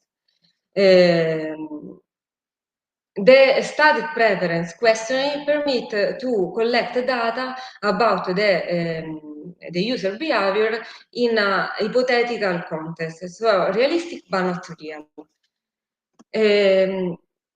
The questionnaire in the RFP and SFP questionnaire are divided into classes according to the type of data obtained, and each question has a specific purpose. For example, the question belongs to the class of socioeconomic, help to segment the sample in order to analyze how social and economic characteristics influence travel behavior. The question belongs to the travel habits, permit to study the current mobility demand, and so the main flow. The question belongs to the current transport choice, like transport mode, cost of travel, and they permit to define the current mobility choice. The current modal split. As in the same way, the static preference questionnaire, the question belong to the socioeconomic class is the same of the RFP because this questionnaire is submitted to the same user. The question belong to the hypothetical transport choice scenario is permit to predict the future modal split and then the diverted demand. Finally, the demand the question belong to the future behavior class permit such as travel frequency, variation in job location, resident, permit to analyze the future travel behavior and then the induced demand. Sorry. As a pilot study to test the quality of the questionnaire, the city of Roma and Reggio Calabria are chosen as origin destination pair for the analysis of travel behavior. In Italy, over the year, ICCSA airline have improved accessibility, promoted economic growth in some regions, but at the same time have increased disparity with the less connected region like the region of Southern Italy. Actually, the transport mode available to reach Reggio Calabria from Roma or vice versa are air, car, bus, conventional train, and high speed with mixed service, which means an high-speed train that run on conventional line from Reggio Calabria to Salerno and run on dedicated line from Salerno to Roma. So, in the pilot study, the hypothetical scenario submitted to the user concerned the realization of a dedicated line for HSR train, also in the last section. And the pilot survey is divided in four parts. The first two belong to the RP questionnaire, the last two to the SRP questionnaire. The first two permit to collect data about the socioeconomic status of the user, or general information about the origin destination, travel frequency, etc. The third part, in the third and the second part, the hypothetical scenario is introduced and with different travel time and different fare. The last part is focused on the investigation of the induced demand, gathering information on change in travel frequency, change in travel purpose, change in job location and residence. Two travel times because, as I said before, the impact of HSR lines are there if travel time is under the 5 hours and in particular under the 3 hours. For this reason, we choose for the scenario 3 hours and 4 hours minus a quarter. In this slide, I show you also the fare scenario for the two travel time scenario. In particular, an increase in fare of 10% and 20%. In this slide is reported the composition of the sample. We can see that the employed and unemployed is almost the same. Finally, for some discussion about the result, the information about obtained by the revealed preference survey gives the current modal choice. The information collected with the stated preference survey gives us the future modal split. From the current and the current modal choice, the future modal choice, we can obtain the diverted demand. From the future modal choice, we can obtain the induced demand. In this I show you the result related to the future modal choice. The result show a significant increase in the choice of rail transport in both scenarios. In particular, in the scenario where the travel time is 3 hours. In addition, there is a significant reduction in the choice of air mode with 10 percentage points in favor of HSR mode, which reach almost 60% in orange. These results are in line with those obtained in the meta-analysis shown at the beginning of the presentation. In fact, with the 3-hour scenario, the results are to the left of the curve. That result with the deviation of the demand from air to HSR mode. While the result of the scenario with the travel time of 4 hours minus a Carter lie just behind the curve, showing the strongest competition with the air mode. It's also possible to quantify the diverted demands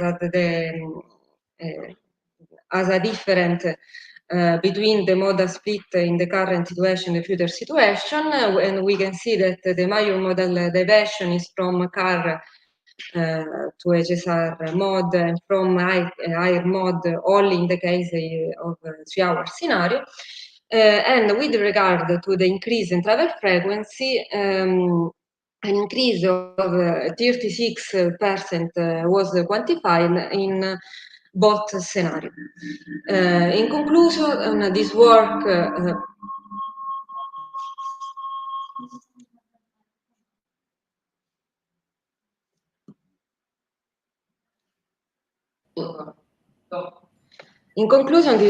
provides a methodology for the design of a mixed RP-SFP survey with the aim to investigate the behavior of the user in the context of the realization of HSR line. Also provide the validation of the questionnaire through a pilot study.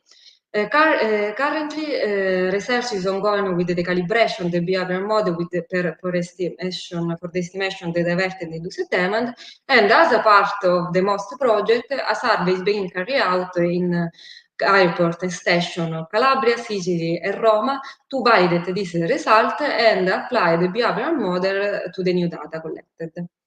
Thanks for the attention. Thank you. Are there any questions from the audience or from the live class?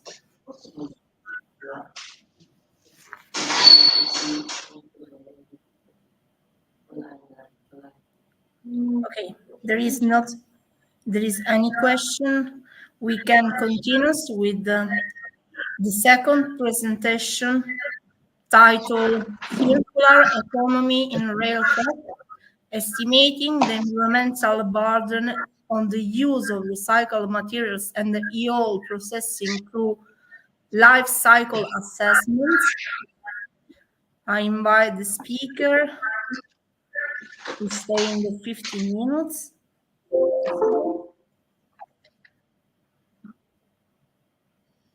Is there or here? No, this is here. Yes. In the presentation. But, okay. Do you see the screen? Yeah. I can share the presentation. I share the presentation in. Now it's okay. Okay. I can share the presentation. Well, I don't know. I start. No, it is not possible. No, it's not possible to share the presentation. Here. Share.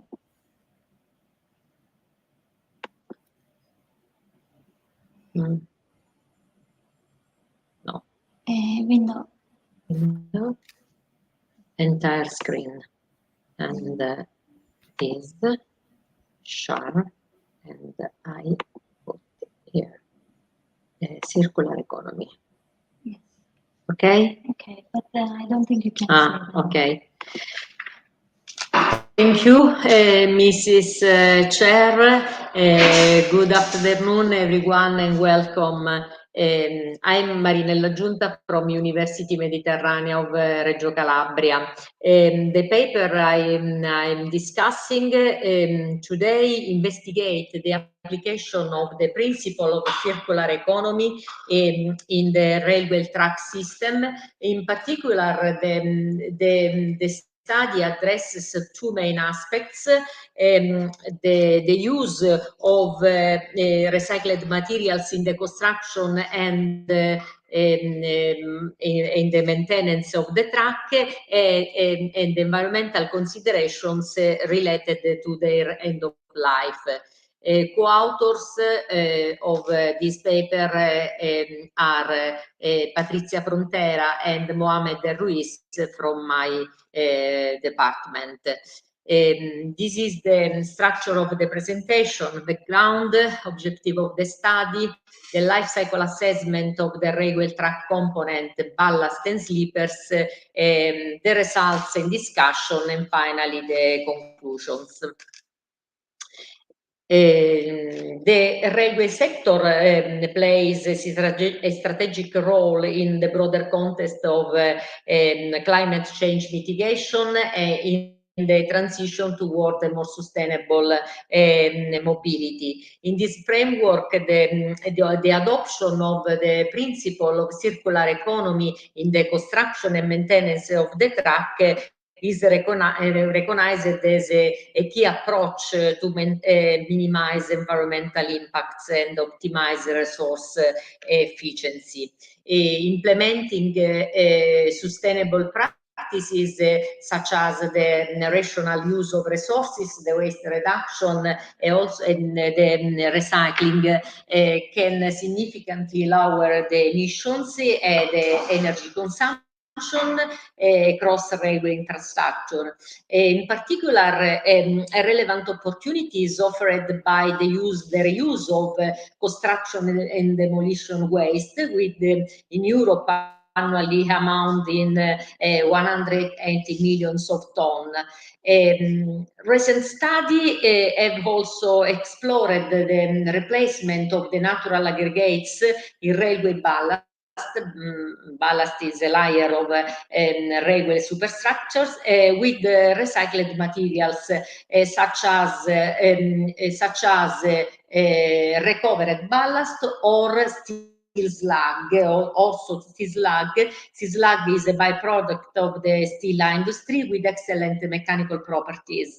Italy is one of the leading steel producers, and annually over 2.6 million tons of slag are produced, and the slags can be effectively reused in the track constructions.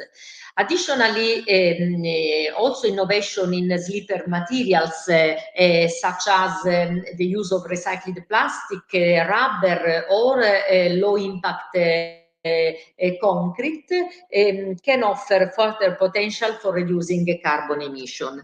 In this context, the objective of this study was evaluate and compare the life cycle emissions of sleepers and ballast made from alternative recycled materials appropriately, properly pre-treated, pre-processed in comparison with the traditional components made from virgin materials. To this aim, the life cycle assessment methodology was applied in accordance with the 4040 standard ISO. LCA methodology follow 4 standardized steps: the goal and definition, the life cycle inventory, the life cycle impact assessment, and the interpretation. Life cycle assessment was applied to 2 distinct scenarios.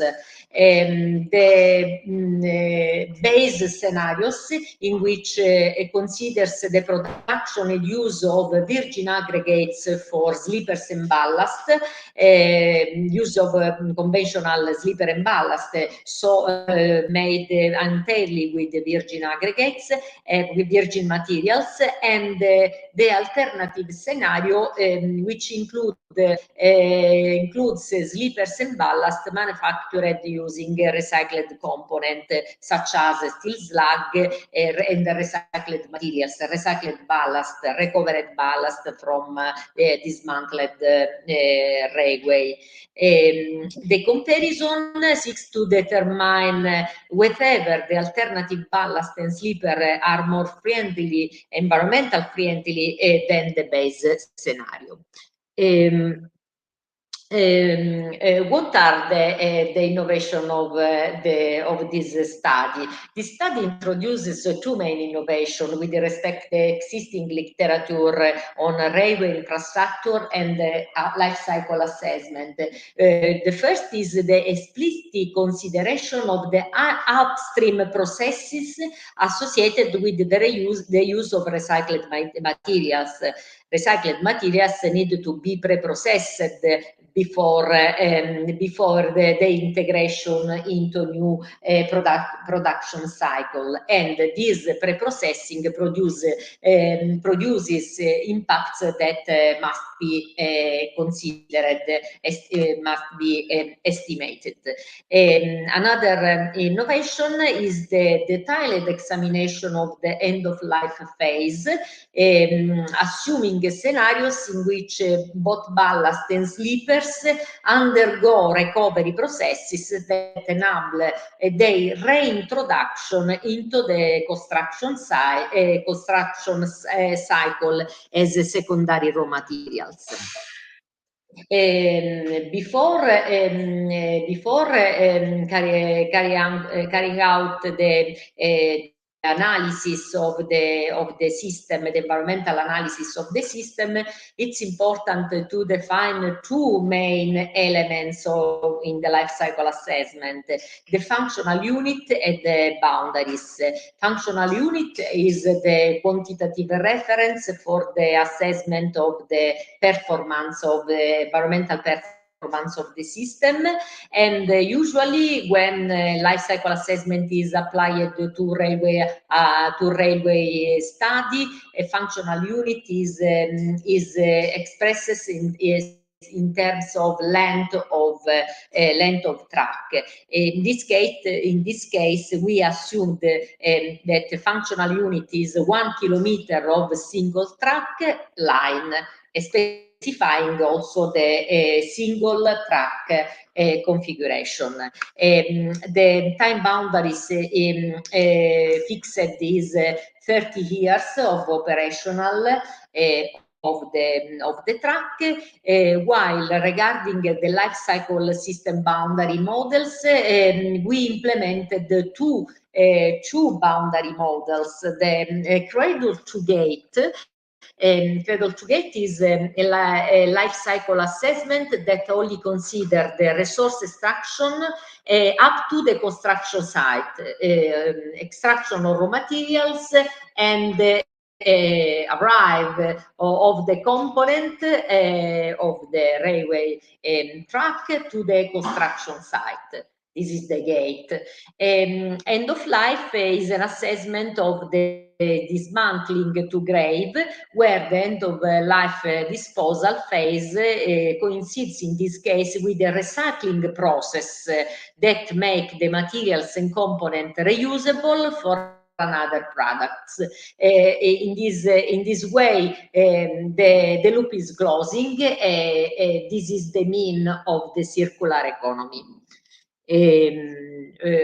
One of the crucial phase in life cycle assessment is the inventory, the phase of the inventory in which data regarding materials, resource needed and energy needed must be gathered, and in our application with reference to the ballast layer and with reference to the cradle-to-gate boundary system, we considered three scenarios. The scenarios B0, in which ballast is made from 50% of virgin aggregate.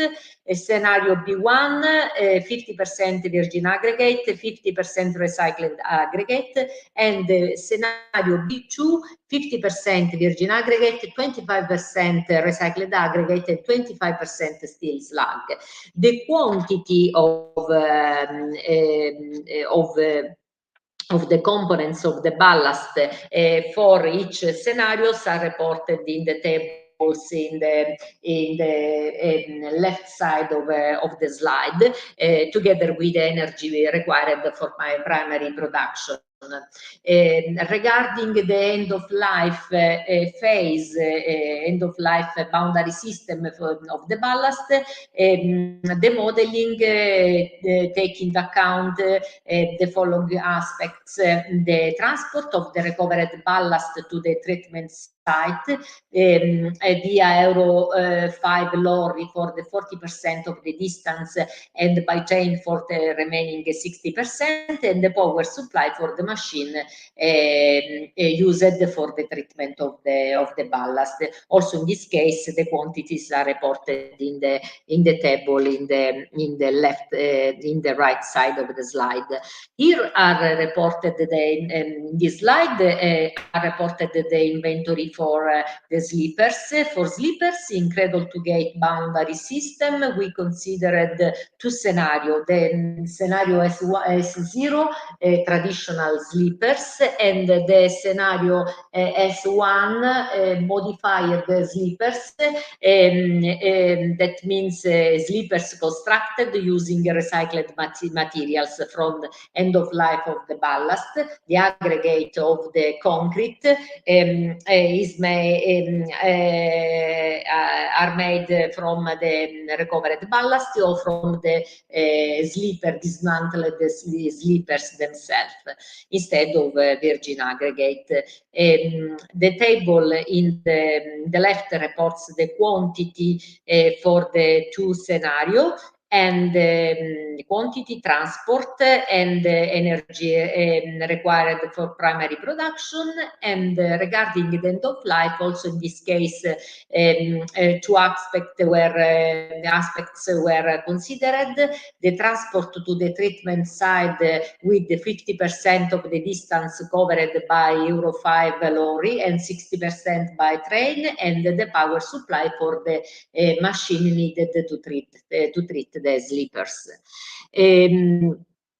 The phase of life cycle impact assessment was carried out according to the RECIPE 2060 endpoint method, implemented in the open source software of NLCA. The endpoint method, instead of the midpoint impact category, as you can see in the figure in the right, the midpoint method consider all the impact categories, the endpoint methods provide a more comprehensive understanding of the overall effects on the environments in terms of their ultimate consequences of human health, ecosystem quality and resource depletions. The intent is that of providing a holistic approach and the policy oriented evaluation of the impacts produced by the use of recycled materials. The areas of protection have a specific unit of measure that are for human health the daily disability adjusted life years, that represents the years that are lost or that a person is disabled due to a disease or an accident, the ecosystem quality and the loss of species referred to a period of 1 year. And the resource scarcity is expressed in terms of US dollar base 2030, which represent the extra costs involved for future mineral and fossil resource extraction. Here the results of the life cycle assessment in this slide are reported the results for the ballast, and with the reference to the cradle to gate system boundary, the impacts on the three protection areas were evaluated separately for the production and for the transport. As you can see in the graph, the areas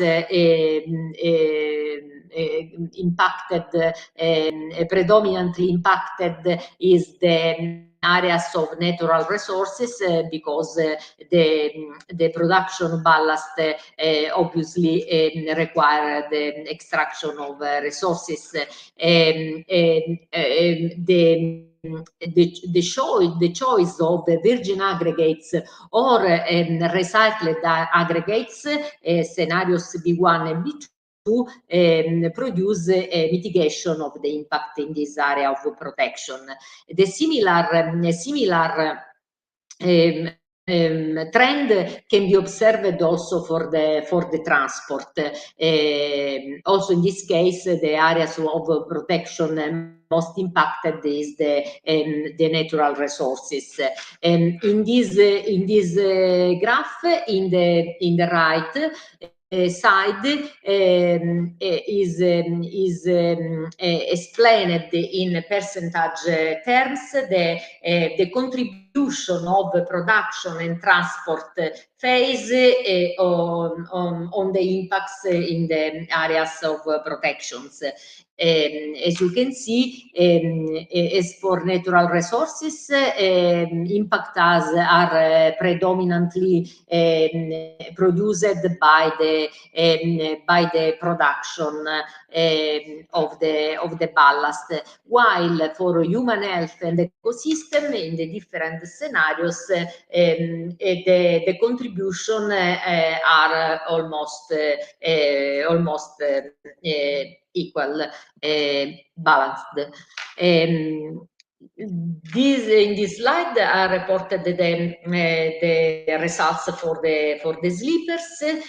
Also for the sleepers, we can observe the same trend. The areas of protection most impacted is the natural resources, because the construction of sleepers require the aggregate, water, cement, steel, additives. Obviously, the scenarios in which recycled materials are used, the impacts in the natural resource areas are lower.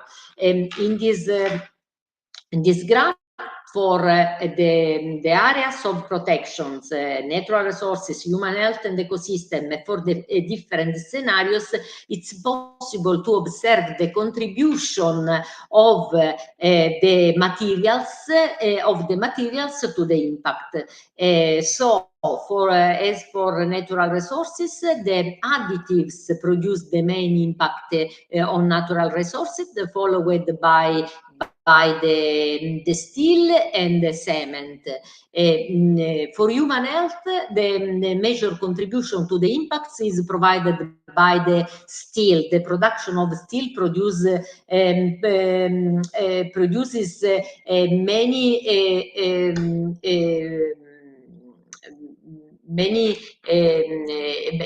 impact on human health because produce discharge of pollutants in the air.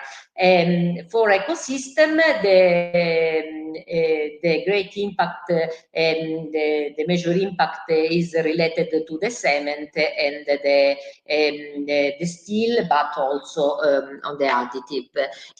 Regarding the end-of-life process, the impact produced in the end-of-life process are mainly related to the transport, which account for about 88% of the impact in all area of protection.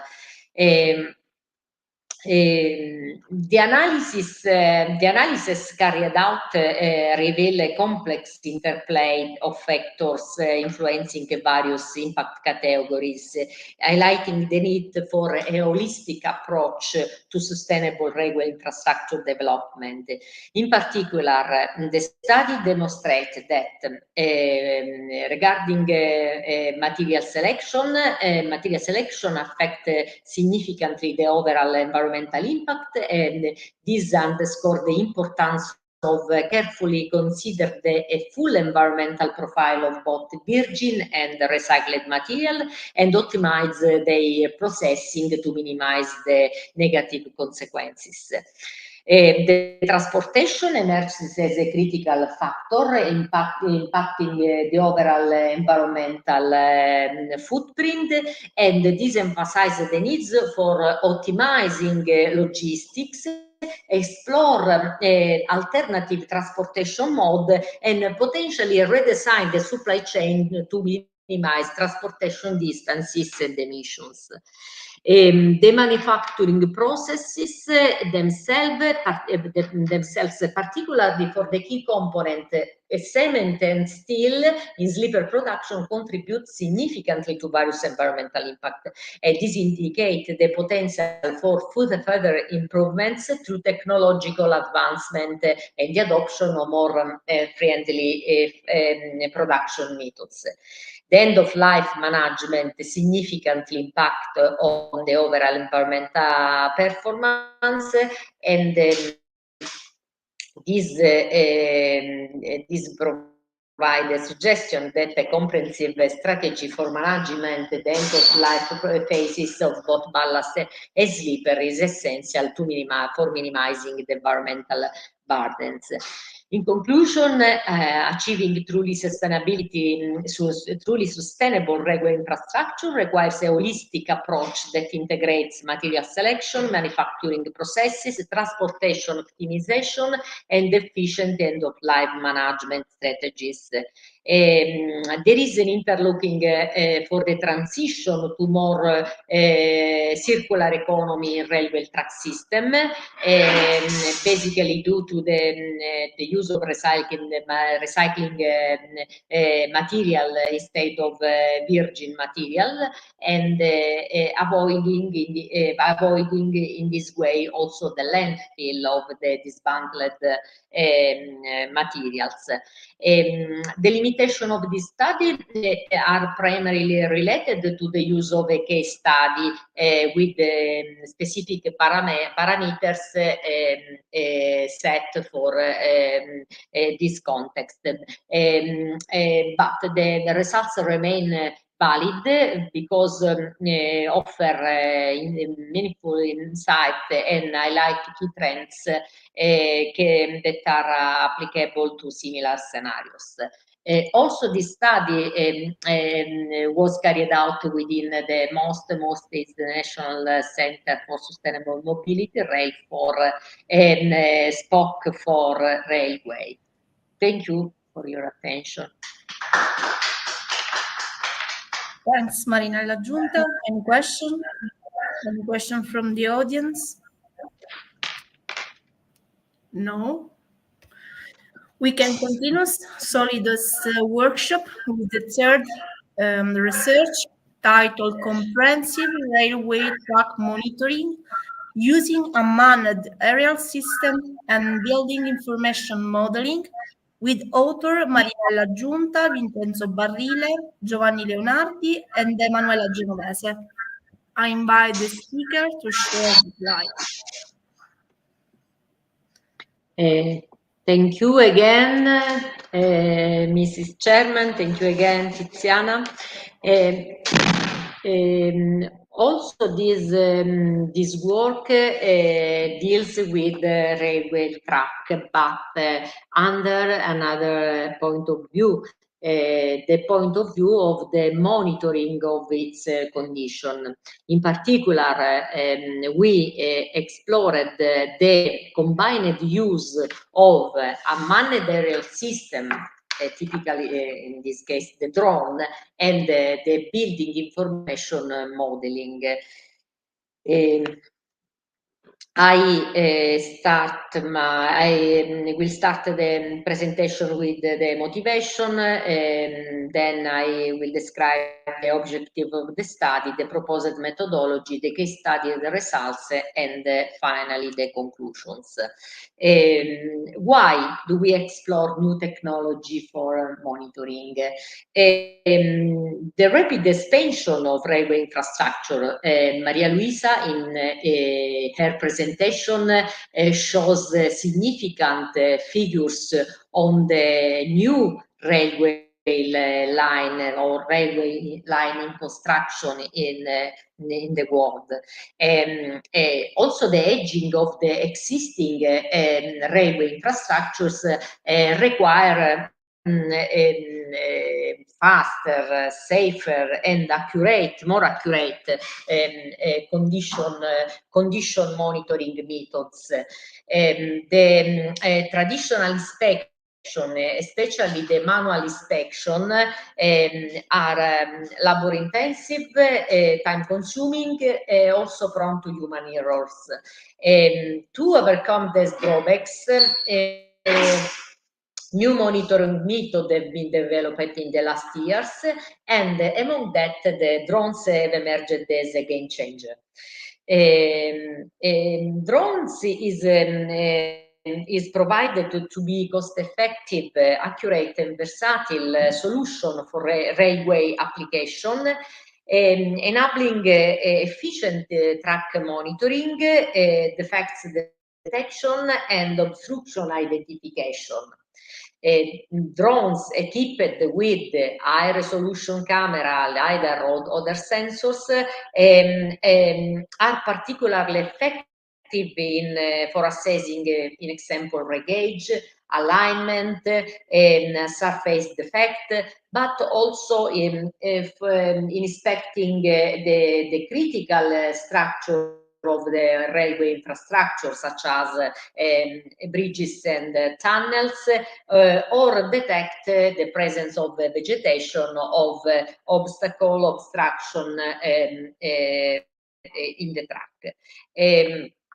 The images from the drones and elaborated using also deep learning techniques enable automated detection and classification of the defects.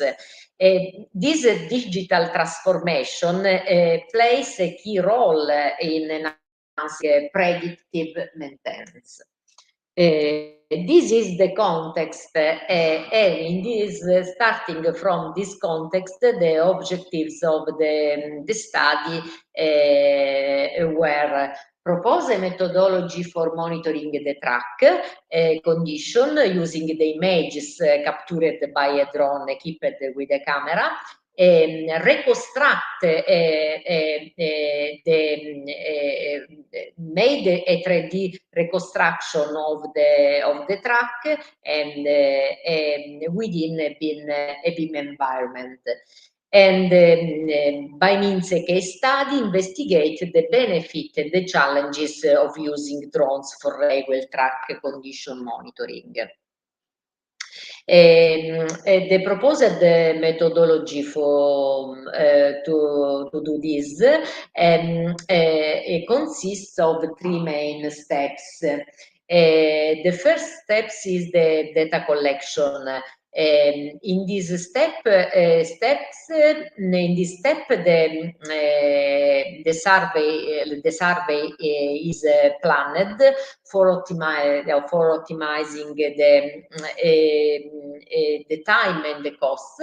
Is also defined the image acquisition. Are also defined the parameters of the image acquisition, setting an important parameter, the ground sampling distance, and also in this step, this step encompasses also the image acquisition and the creation of point cloud, a sparse point cloud, using an appropriate software. The subsequent step is the step 2, data elaboration. Processing with the advanced software, it's possible to create a dense cloud with the high density information. The integration in these steps is also made the integration of the dense cloud, dense point cloud into BIM system. In the third phase, results evaluation, the relevant information on the condition of the track is extracted from the 3D reconstruction and are used to inform decision makers about the maintenance actions required. This methodology was applied to a case study referred to 1 kilometer long railway section located in southern Italy. The track in the railway section is composed by steel rails, concrete sleepers, and ballast. The railway section was overflown by means a drone, DJI Mavic 3 Enterprise. In particular, we carried out 2 types of flight: an automated flight, a grid flight planned in the drone, and a free flight for oblique images. The parameters of the automated flight are reported in the table. Altitude of the drone 17 meters, speed of flight 12 kilometers per hour, covered the area 0.1 square kilometer, ground sampling distance 1.82 centimeter per pixel, and the images were acquired with an overlap front and side of 80%. The total number of nadir images acquired in the automated flight were 177. In this slide are reported in the left part, in the left side, the ellipse, the error ellipse. This is a concept usually adopted in cartography and topography. In particular, in the figure possible to observe the black dot. Black dot represent the position of the image, where the ellipse represent the error in the position. In particular, the form of the ellipse, the x-y axis, represents the error of position in x-y direction, while the color of the ellipse represents the error in the z-axis. In this case, in this application, the overall error in the georeferencing of the images was approximately 9 millimeter. In the right side of the slide are reported the dense point cloud generated in Agisoft Metashape environment, starting from the sparse point cloud. Is a problem? The dense point cloud provided the high density of information on the ground and on the above elements. The above elements is the railway line, is the rail track, which is the focus of the three-dimensional reconstruction. To move from a point-based representation, the dense point cloud is a point-based representation, to a continuous representation, mesh and texture were generated in Agisoft Metashape. The point of the dense point cloud became a vertices of the triangle representing the track, and having the inheriting the properties, the cool properties from the corresponding point of the dense point cloud. Using the same dense point cloud obtained from the photogrammetric processing and resulting 3D model, the building information model was created, as you can see in this figure in the right side of the slide. Before implementing the 3D model in BIM environment, it was necessary to modify the file of dense point cloud to make it compatible with the extension required by the software for the BIM, in particular Autodesk Revit. Here the results. The 3D BIM modeling allows to do some important measurements, in particular the precise gauge measurement. The standard gauge was accurately measured at 1,435 millimeter, with a precision of ±2 millimeter, and with no significant irregular variation detected along the track. It was possible also generate the cross section and evaluate the overtank of the outer rail in curved section. It was also possible to identify the presence of vegetation along the railway section in the ballast. The presence of the vegetation compromise stability, also the drainage performance of the ballast. So the it's important to detect the presence of the vegetation and eliminate it. Also, it was possible an evaluation of the slope of a railway section. The slope where the slope was calculated using a digital surface model.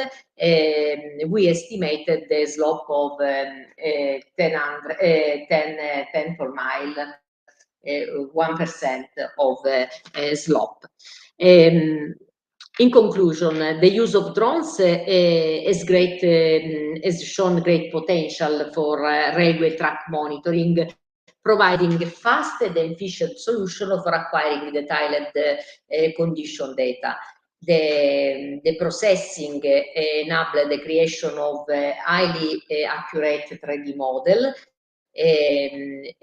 for precise measurement of gauge alignment parameters for detecting also the vegetation. BIM is proved to be an effective tool in railway infrastructure management because it facilitates the development of an intelligent digital twin of the railway infrastructure that can efficiently support the decision making in maintenance planning, life cycle assessment, in general in asset management. The proposed process offers a valuable approach for conducting a periodic analysis of railway structures with the results available in a short time frame. Future research regarding the use of drone involve the integration of additional geomatics and artificial intelligence techniques. In particular, in drone equipped with a multispectral sensor will be used to identify variation in humidity of ballast grain size, an example, and artificial intelligence techniques could help in the automatic segmentation and classification processes of a portion of the point cloud for subsequent BIM modeling.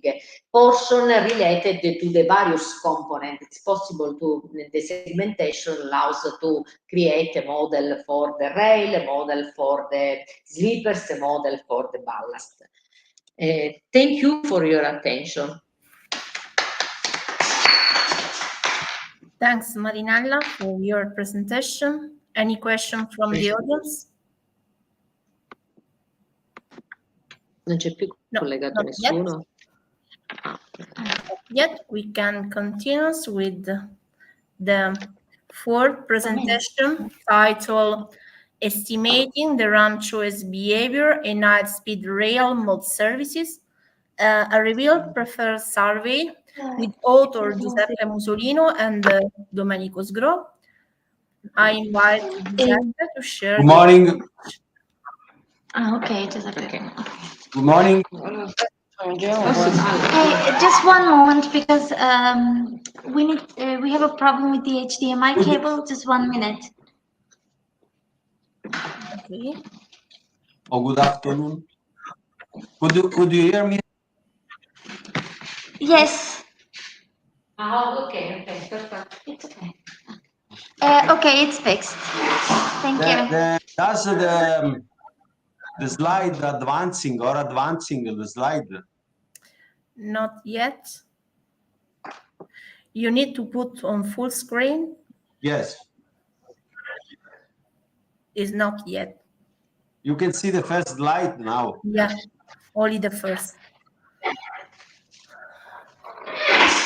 You cannot see the slide advancing? No.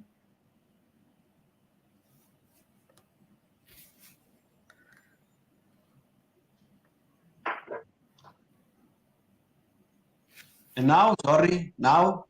Now is correct, yeah. Okay. May I start? Can I start? Yeah. Okay. Thank you, Tiziana. Thank you to everybody. I'm Giuseppe Musolino, working at Università Mediterranea di Reggio Calabria.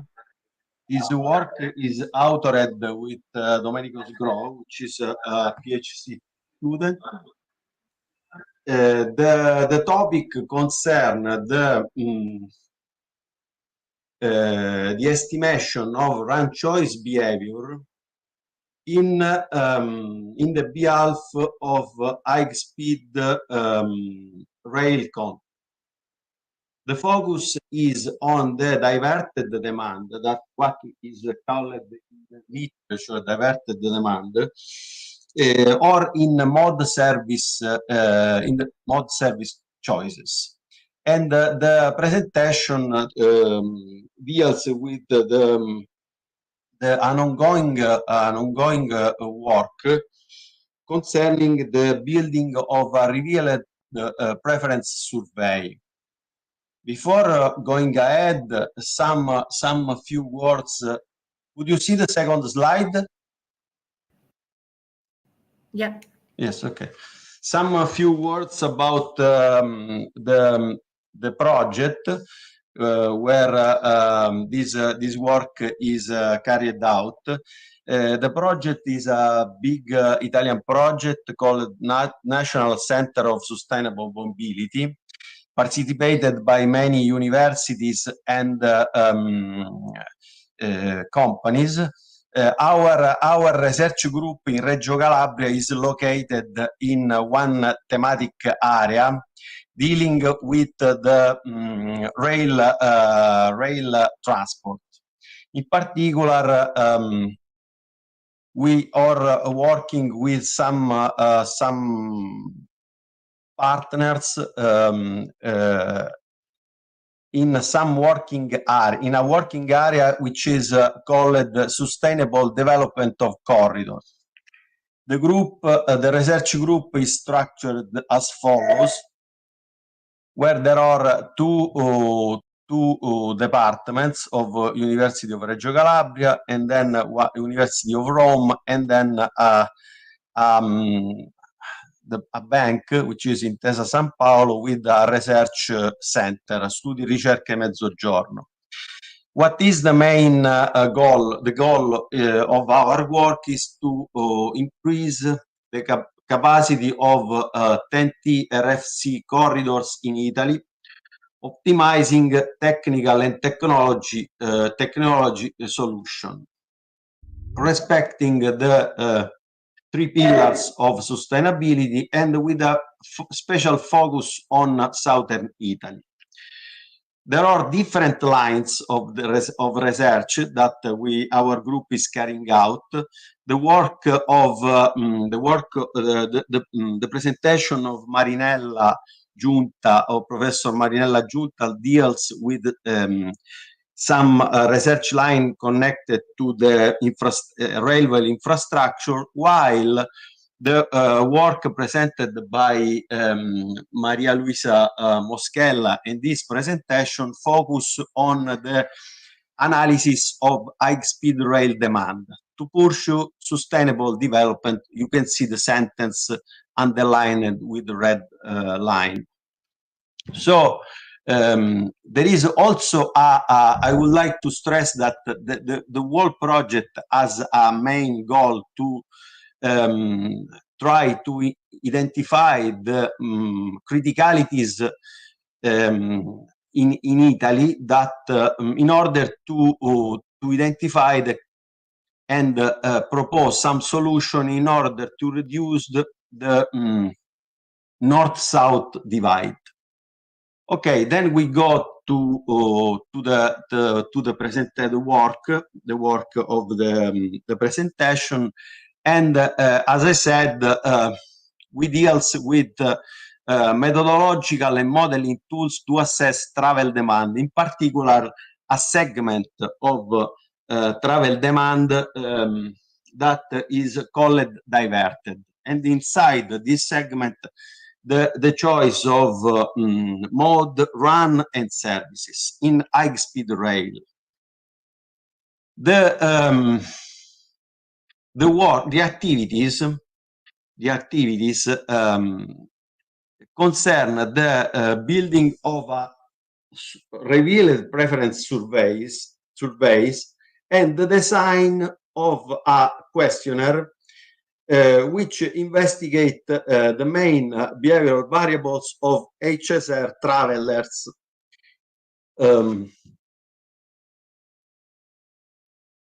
So, starting from these objectives and these activities, we can divide the remaining part of the presentation in 4 sections. The first deals with the run choice model, then the description of the survey design, the experimentation, the first phases of experimentation, because this is still underway. The questionnaire has been submitted to travelers, and we are in the database coding phase, and some conclusive remarks, but they are not conclusive because there are still some further work to do. We are inside the context of transportation system model framework, and we can divide the travel demand models in aggregate and disaggregate, focusing on the estimation of the individual, the single user behavior. We are inside the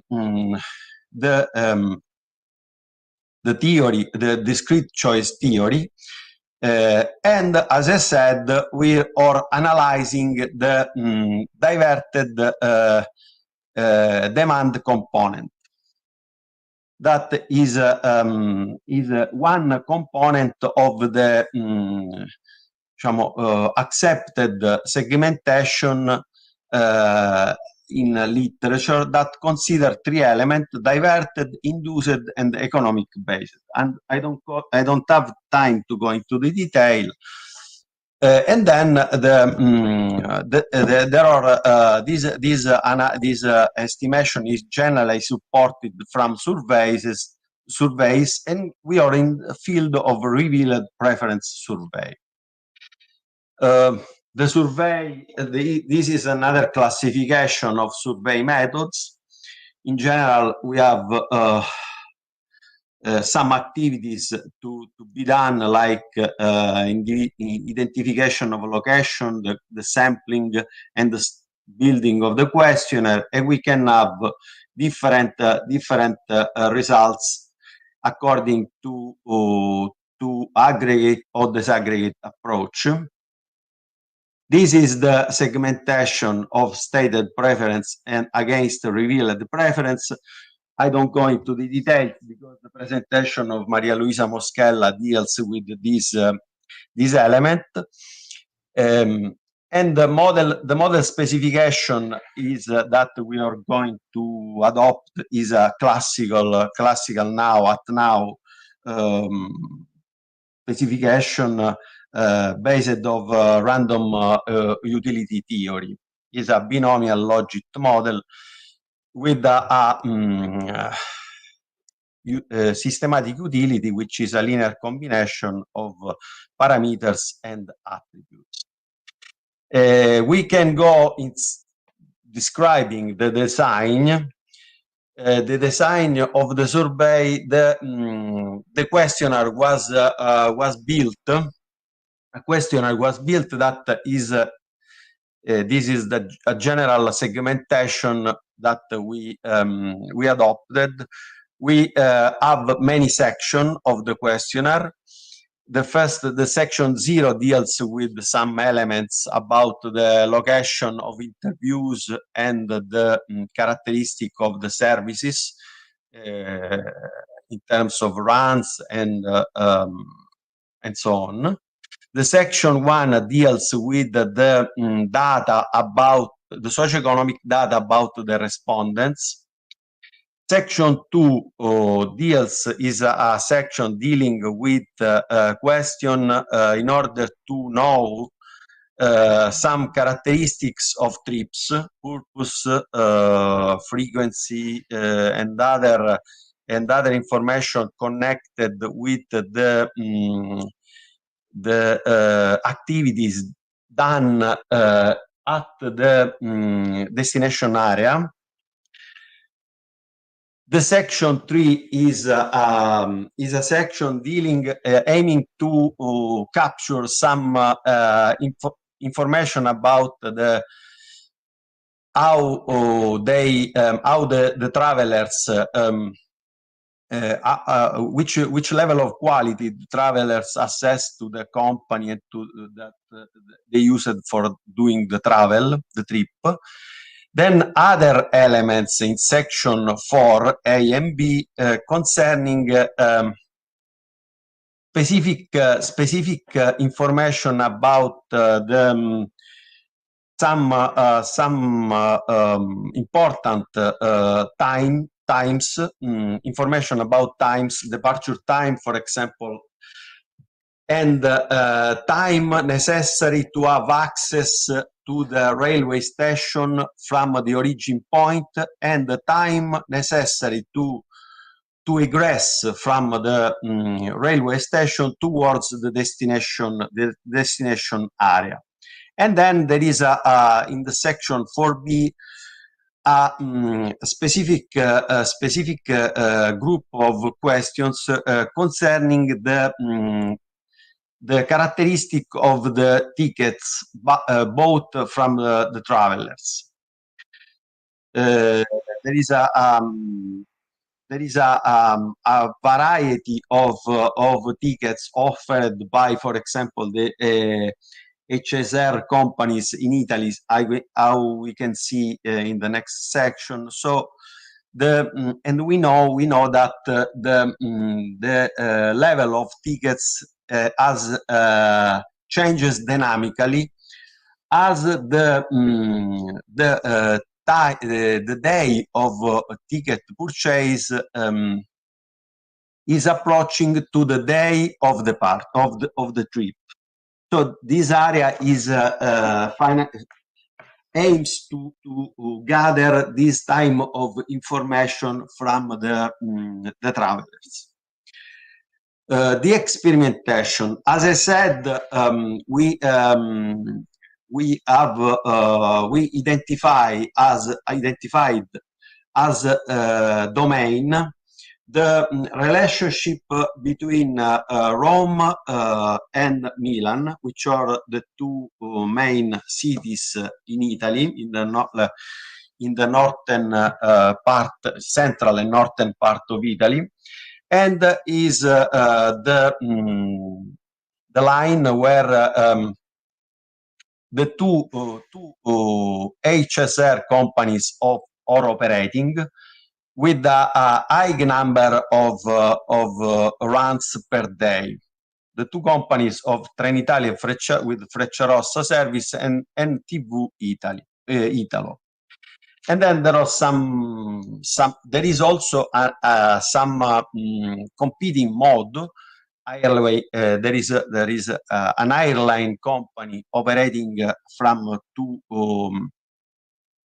airports of Rome and Milan. There are other airline companies in other airports, low-cost companies, and here we have some aggregate data about the flows, about what happened between the year 2008, before the opening of the HSR line between Rome and Milano, and after 10 years after the opening of the HSR line, we can see that there is a great portion of demand that was diverted from air mode and conventional rail mode towards high-speed rail.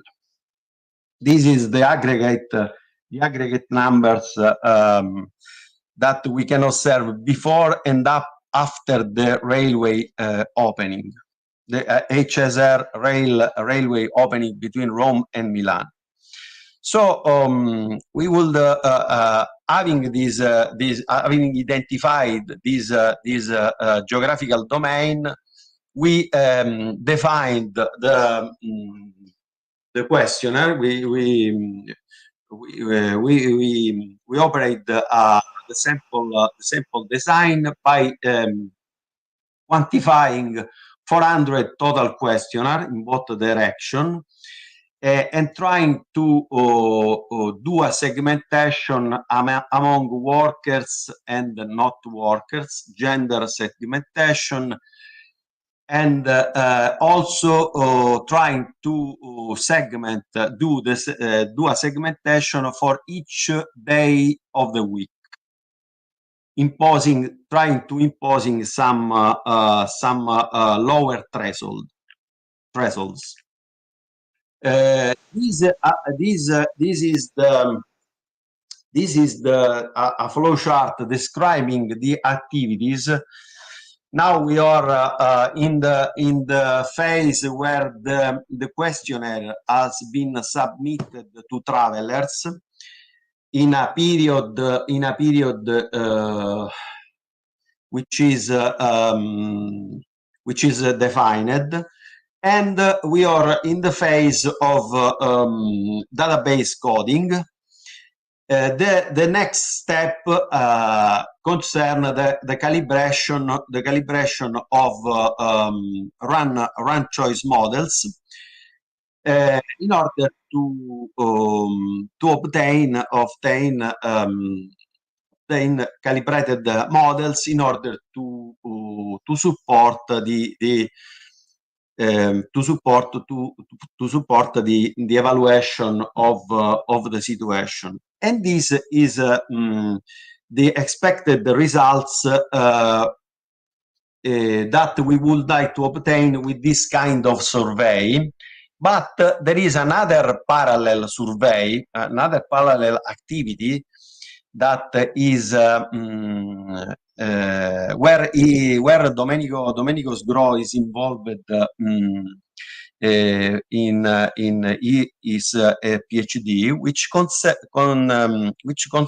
the identification of run choice behavior of user, starting from the analysis of day-to-day ticket cost evolution. As I said before, the tickets of these, the fares of these HSR services are dynamic in the nature, and then we are trying to develop a original procedure that allow to identify the run choice of travelers from observing this dynamic evolution of fares. And also these activities is at the stage now of calibration of models. And here there is an example of what we do from the structure of the fares to the identification of users. I have no time. There are other some also publication paper published that are still in publication that deals with activity. But the important thing that we want to do is to to compare the calibrated parameters with the surveyed with the calibrated parameters according to this original procedure identified in red on the red color, and we in order to see to observe the distance among these set of calibrated parameters, and in order to validate, to on one side obtain a kind of picture of the actual situation on the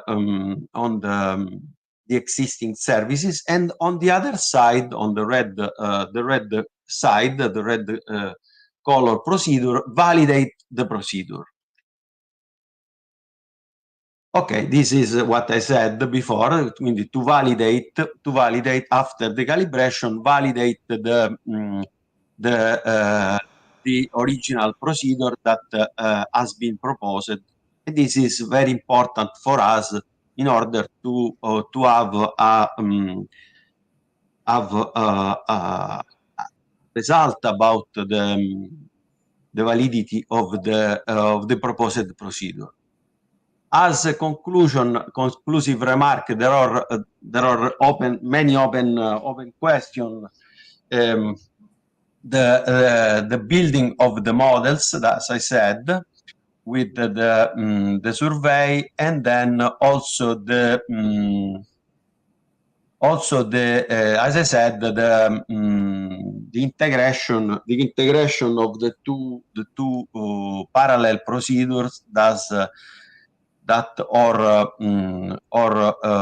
under development.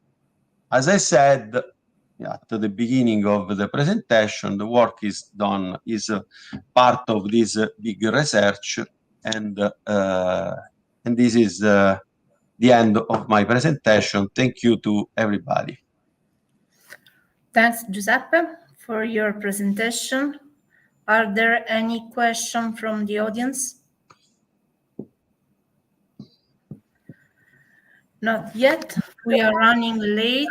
We can continue with the last presentation, titled Interurban Transit Connection, a Network Analysis in an Italian Region, with author Antonio Russo, Giovanni Tesoriere, Corrado Rindone, and myself.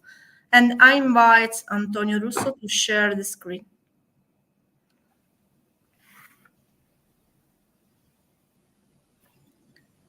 Antonio, can you hear me? Yes. Okay. The floor is yours. Okay, I'm sharing the entire screen. Can you see my presentation? Yes, not full screen yet. Okay. Are you seeing the second slide? Yeah. The presentation is moving? Yeah. Okay, so thank you, Professor Campisi. As last presentation of this session, I want to underline how this presentation was realized under the MOS project yet introduced by Professor Musolino in previous presentation. So the topic is about the connectivity on a regional scale of a railway system, and this is a spin-off on the study that we have performed jointly with the University of Reggio Calabria, with the better understanding of integrated measure to study railway network on a national and regional scale. So the classic 5-step study is introduced, starting with the Sustainable Development Goals of United Nations. Specifically, we refers to goals 9, 11, and 13. In general terms, both of these three goals are directly related to transportation systems, directly or more or less directly, but all of them are related to transportation systems, and also to the indicators about accessibility as reported by European Commission, especially in terms of number of destination or reachable within a fixed amount of time with a given mode. So the topic is, it is possible to understand in a synthetic way how transportation system on a regional scale are organized with synthetic indicators that may be developed in using tools coming from network analysis. And this performance also want to be studied on a regional scale and want to be compared across among different mode of transportation. And finally, we want to study a specific case study that is the Sicilian region. About methodology, network analysis in general terms allows give us several tools to understand graph patterns. In general terms, in transportation network, usually when we study connectivity refers to these two configuration referred to as L space and T space represented on this slide. The space represent essentially the infrastructure network. So points are station or bus stop, and links are consecutive arcs of infrastructure, while on the other side, P-space represents more a sort of service network, the network of relationship in which two node elements are related, even if there is a single service that connects both of them, even if they are not directly consequent in the network. So, in general terms, what do we want to understand? Obviously, the spatial scale of reference. In this case, we are talking about a regional scale. A spatial aggregation, what we want, how much we want to aggregate. In our case, we will study the main former provincial capital of Sicily, but we can refer obviously to a municipal level aggregation or a urban level aggregation, for example, even talking about a compressive regional scale. Obviously, a time interval considered, the public transport operators involved, the timetable of services, and criteria, the set of criteria for defining the existence of a specific relations between the 2 points, the 2 generic nodes of the network. This is a generic slide to understand how it evolves the progressive step of the obtainment of the network in P-space, starting from the generic study area.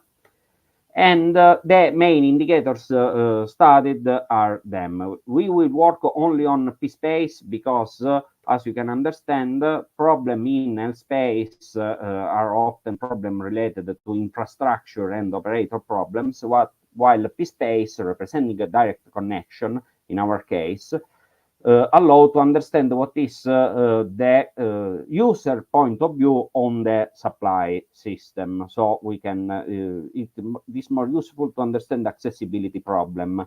So in general terms, we consider the adjacency matrix studied of the graph as the matrix in which generic value is 1 if there is at least one service is connecting at time t the 2 nodes and 0 otherwise.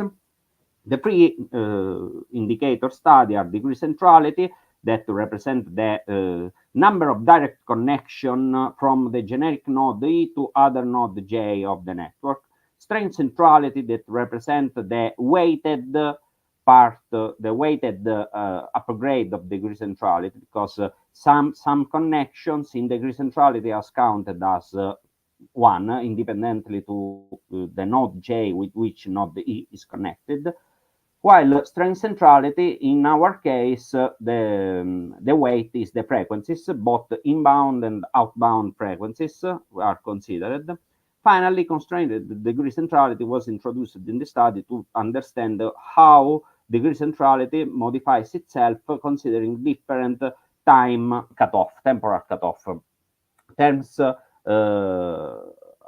under the ratio.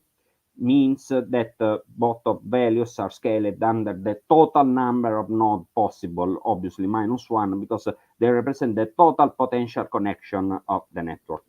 So, which is the case study? Case study is the Sicilian region. It is one of the biggest regions in Italy, both in terms of population and territorial extension.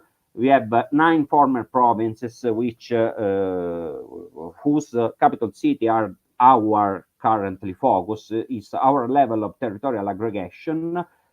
One of the poorest region in Europe, in the European Union, talking about the GDP per capita. I think only Calabria and French Guinea are under this value. 3 metropolitan cities over its territories, Palermo, Catania, and Messina. 2 railway operators. We are considering only the Trenitalia operators because it is the only one railway operators that connect different main cities. The other operators, FCE, connects only city of Catania with smaller cities around the area of Mount Etna. On the other side, we have a great number of public transport operators, road transport operators, with that are indicated in the table. General terms, we have a network that is well spread inside the territories, excluding of the mountainous area of center part of Messina province and the area among the province of Palermo and Agrigento, but essentially this part was has a lot of abandoned railways of the first part of history of unified Italy. And the motorway network is organized around the three main branches, with two spin-off to Ragusa and Trapani, and a lot of primary and secondary roads connecting other cities like Agrigento, for example, Gela, Ragusa, and so on. In general terms, this is the two networks compared. More or less, they share some part of territorial distribution, especially along the coasts, that especially in province of Messina and Catania are the most populated part of Sicily. In 3 points, actually, the railway is not operating at the moment. So they are not highlighted, but in this point, the railway is connected in Caltagirone with Gela, but it is not represented because it is closed at the moment. Same for the railway between Trapani and Palermo. It is closed, so train has to go from Palermo to Trapani, going towards Marsala and Mazzara del Vallo. And this is a small interruption because actually at the moment the railway have there are work in progress in this part to double the line in this area between Catania and Enna. So, talking about the results, main elements, obviously, we can recall the main goal of this work: evaluate aggregate indicators to explain territories and trip possibilities on a regional scale from a user perspective, essentially. This is the two network, the two complete network, so considering no temporal cutoff, and considering a specific work day of April. So our generic case is work day of April. And we can see how obviously the bus network is more interconnected than the railway one, in which Trapani is completely isolated, because at the moment there are, for the time we have considered, the Palermo and Trapani are not directly connected by train services. So, talking about degree centrality, comparing the two networks, we can see how, okay, this is the radial distribution of degree centrality for each point, for each node, and we can see how essentially for bus this work, for all the cities, bus dominate rail, because essentially on it showed that on a regional scale, essentially trip by bus are more spread, and the road network is more up to date, I can say, compared to the railway one. And essentially, apart from the city of Caltanissetta, other cities show a greater value of degree centrality for bus compared to train. On the other side, even the cumulative distribution of degree centrality show how in no city has a higher value than 0.6 for train. So considering in fact a sort of specification, and a mathematization, we can say somehow, of what we have previously said.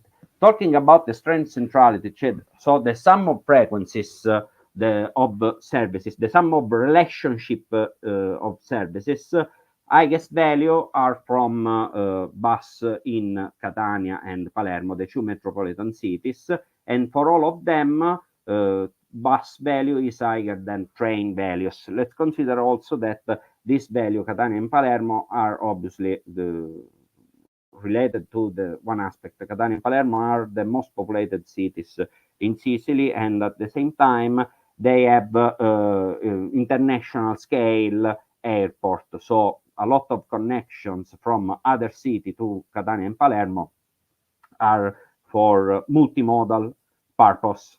Only city that partially break this trend is Messina, in which train is has a higher value of strength centrality compared to bus, and this is may be related essentially to several aspects.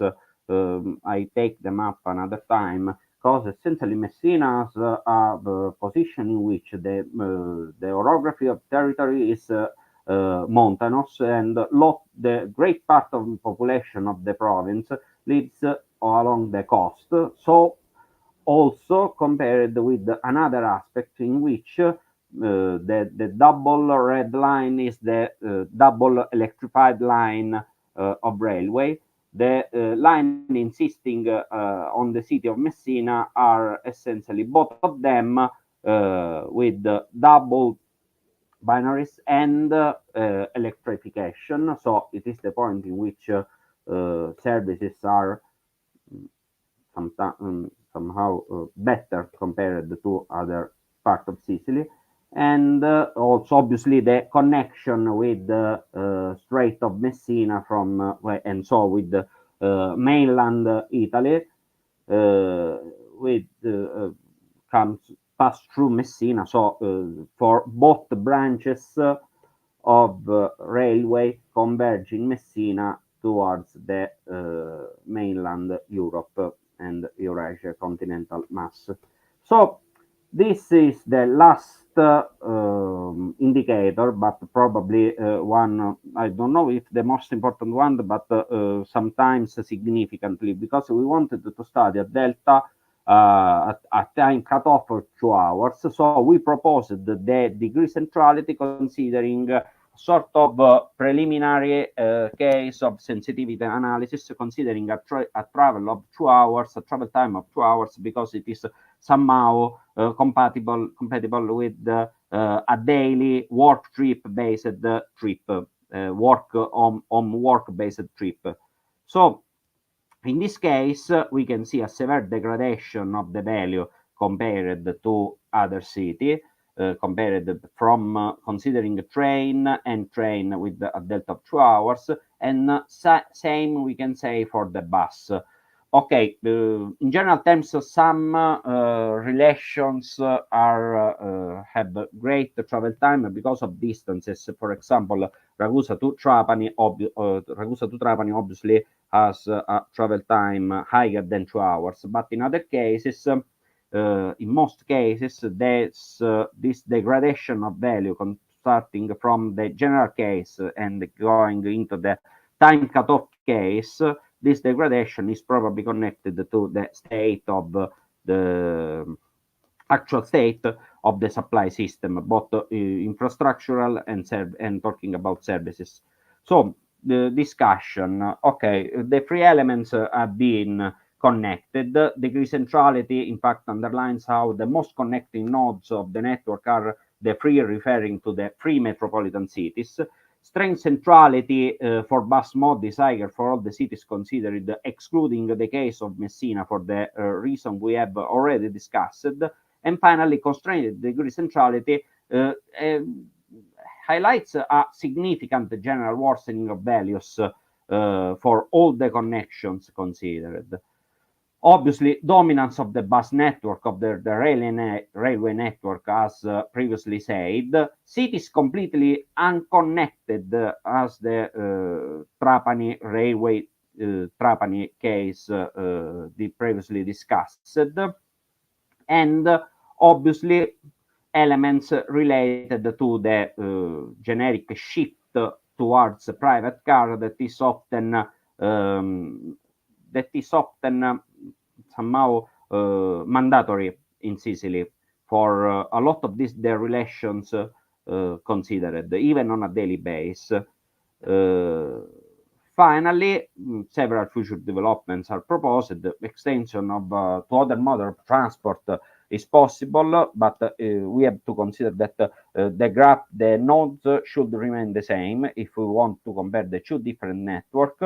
We have general indicators for railway and bus networks, and also some indicators like degree centrality or constrained degree centrality, because they are scaled over the total number of connection, can be compared even among graph with a different node number and dimension. So, for example, comparing different region. So these are some elements of the bibliography recalled in this work.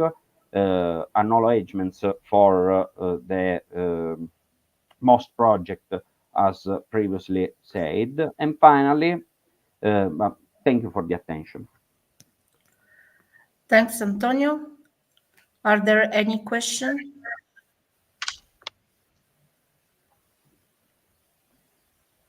There aren't any questions. I want to thank all speakers and also all participants to our Solidest workshop.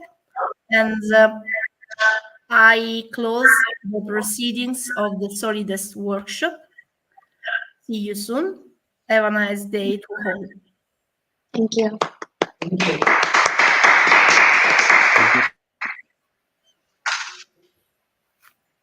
Bye.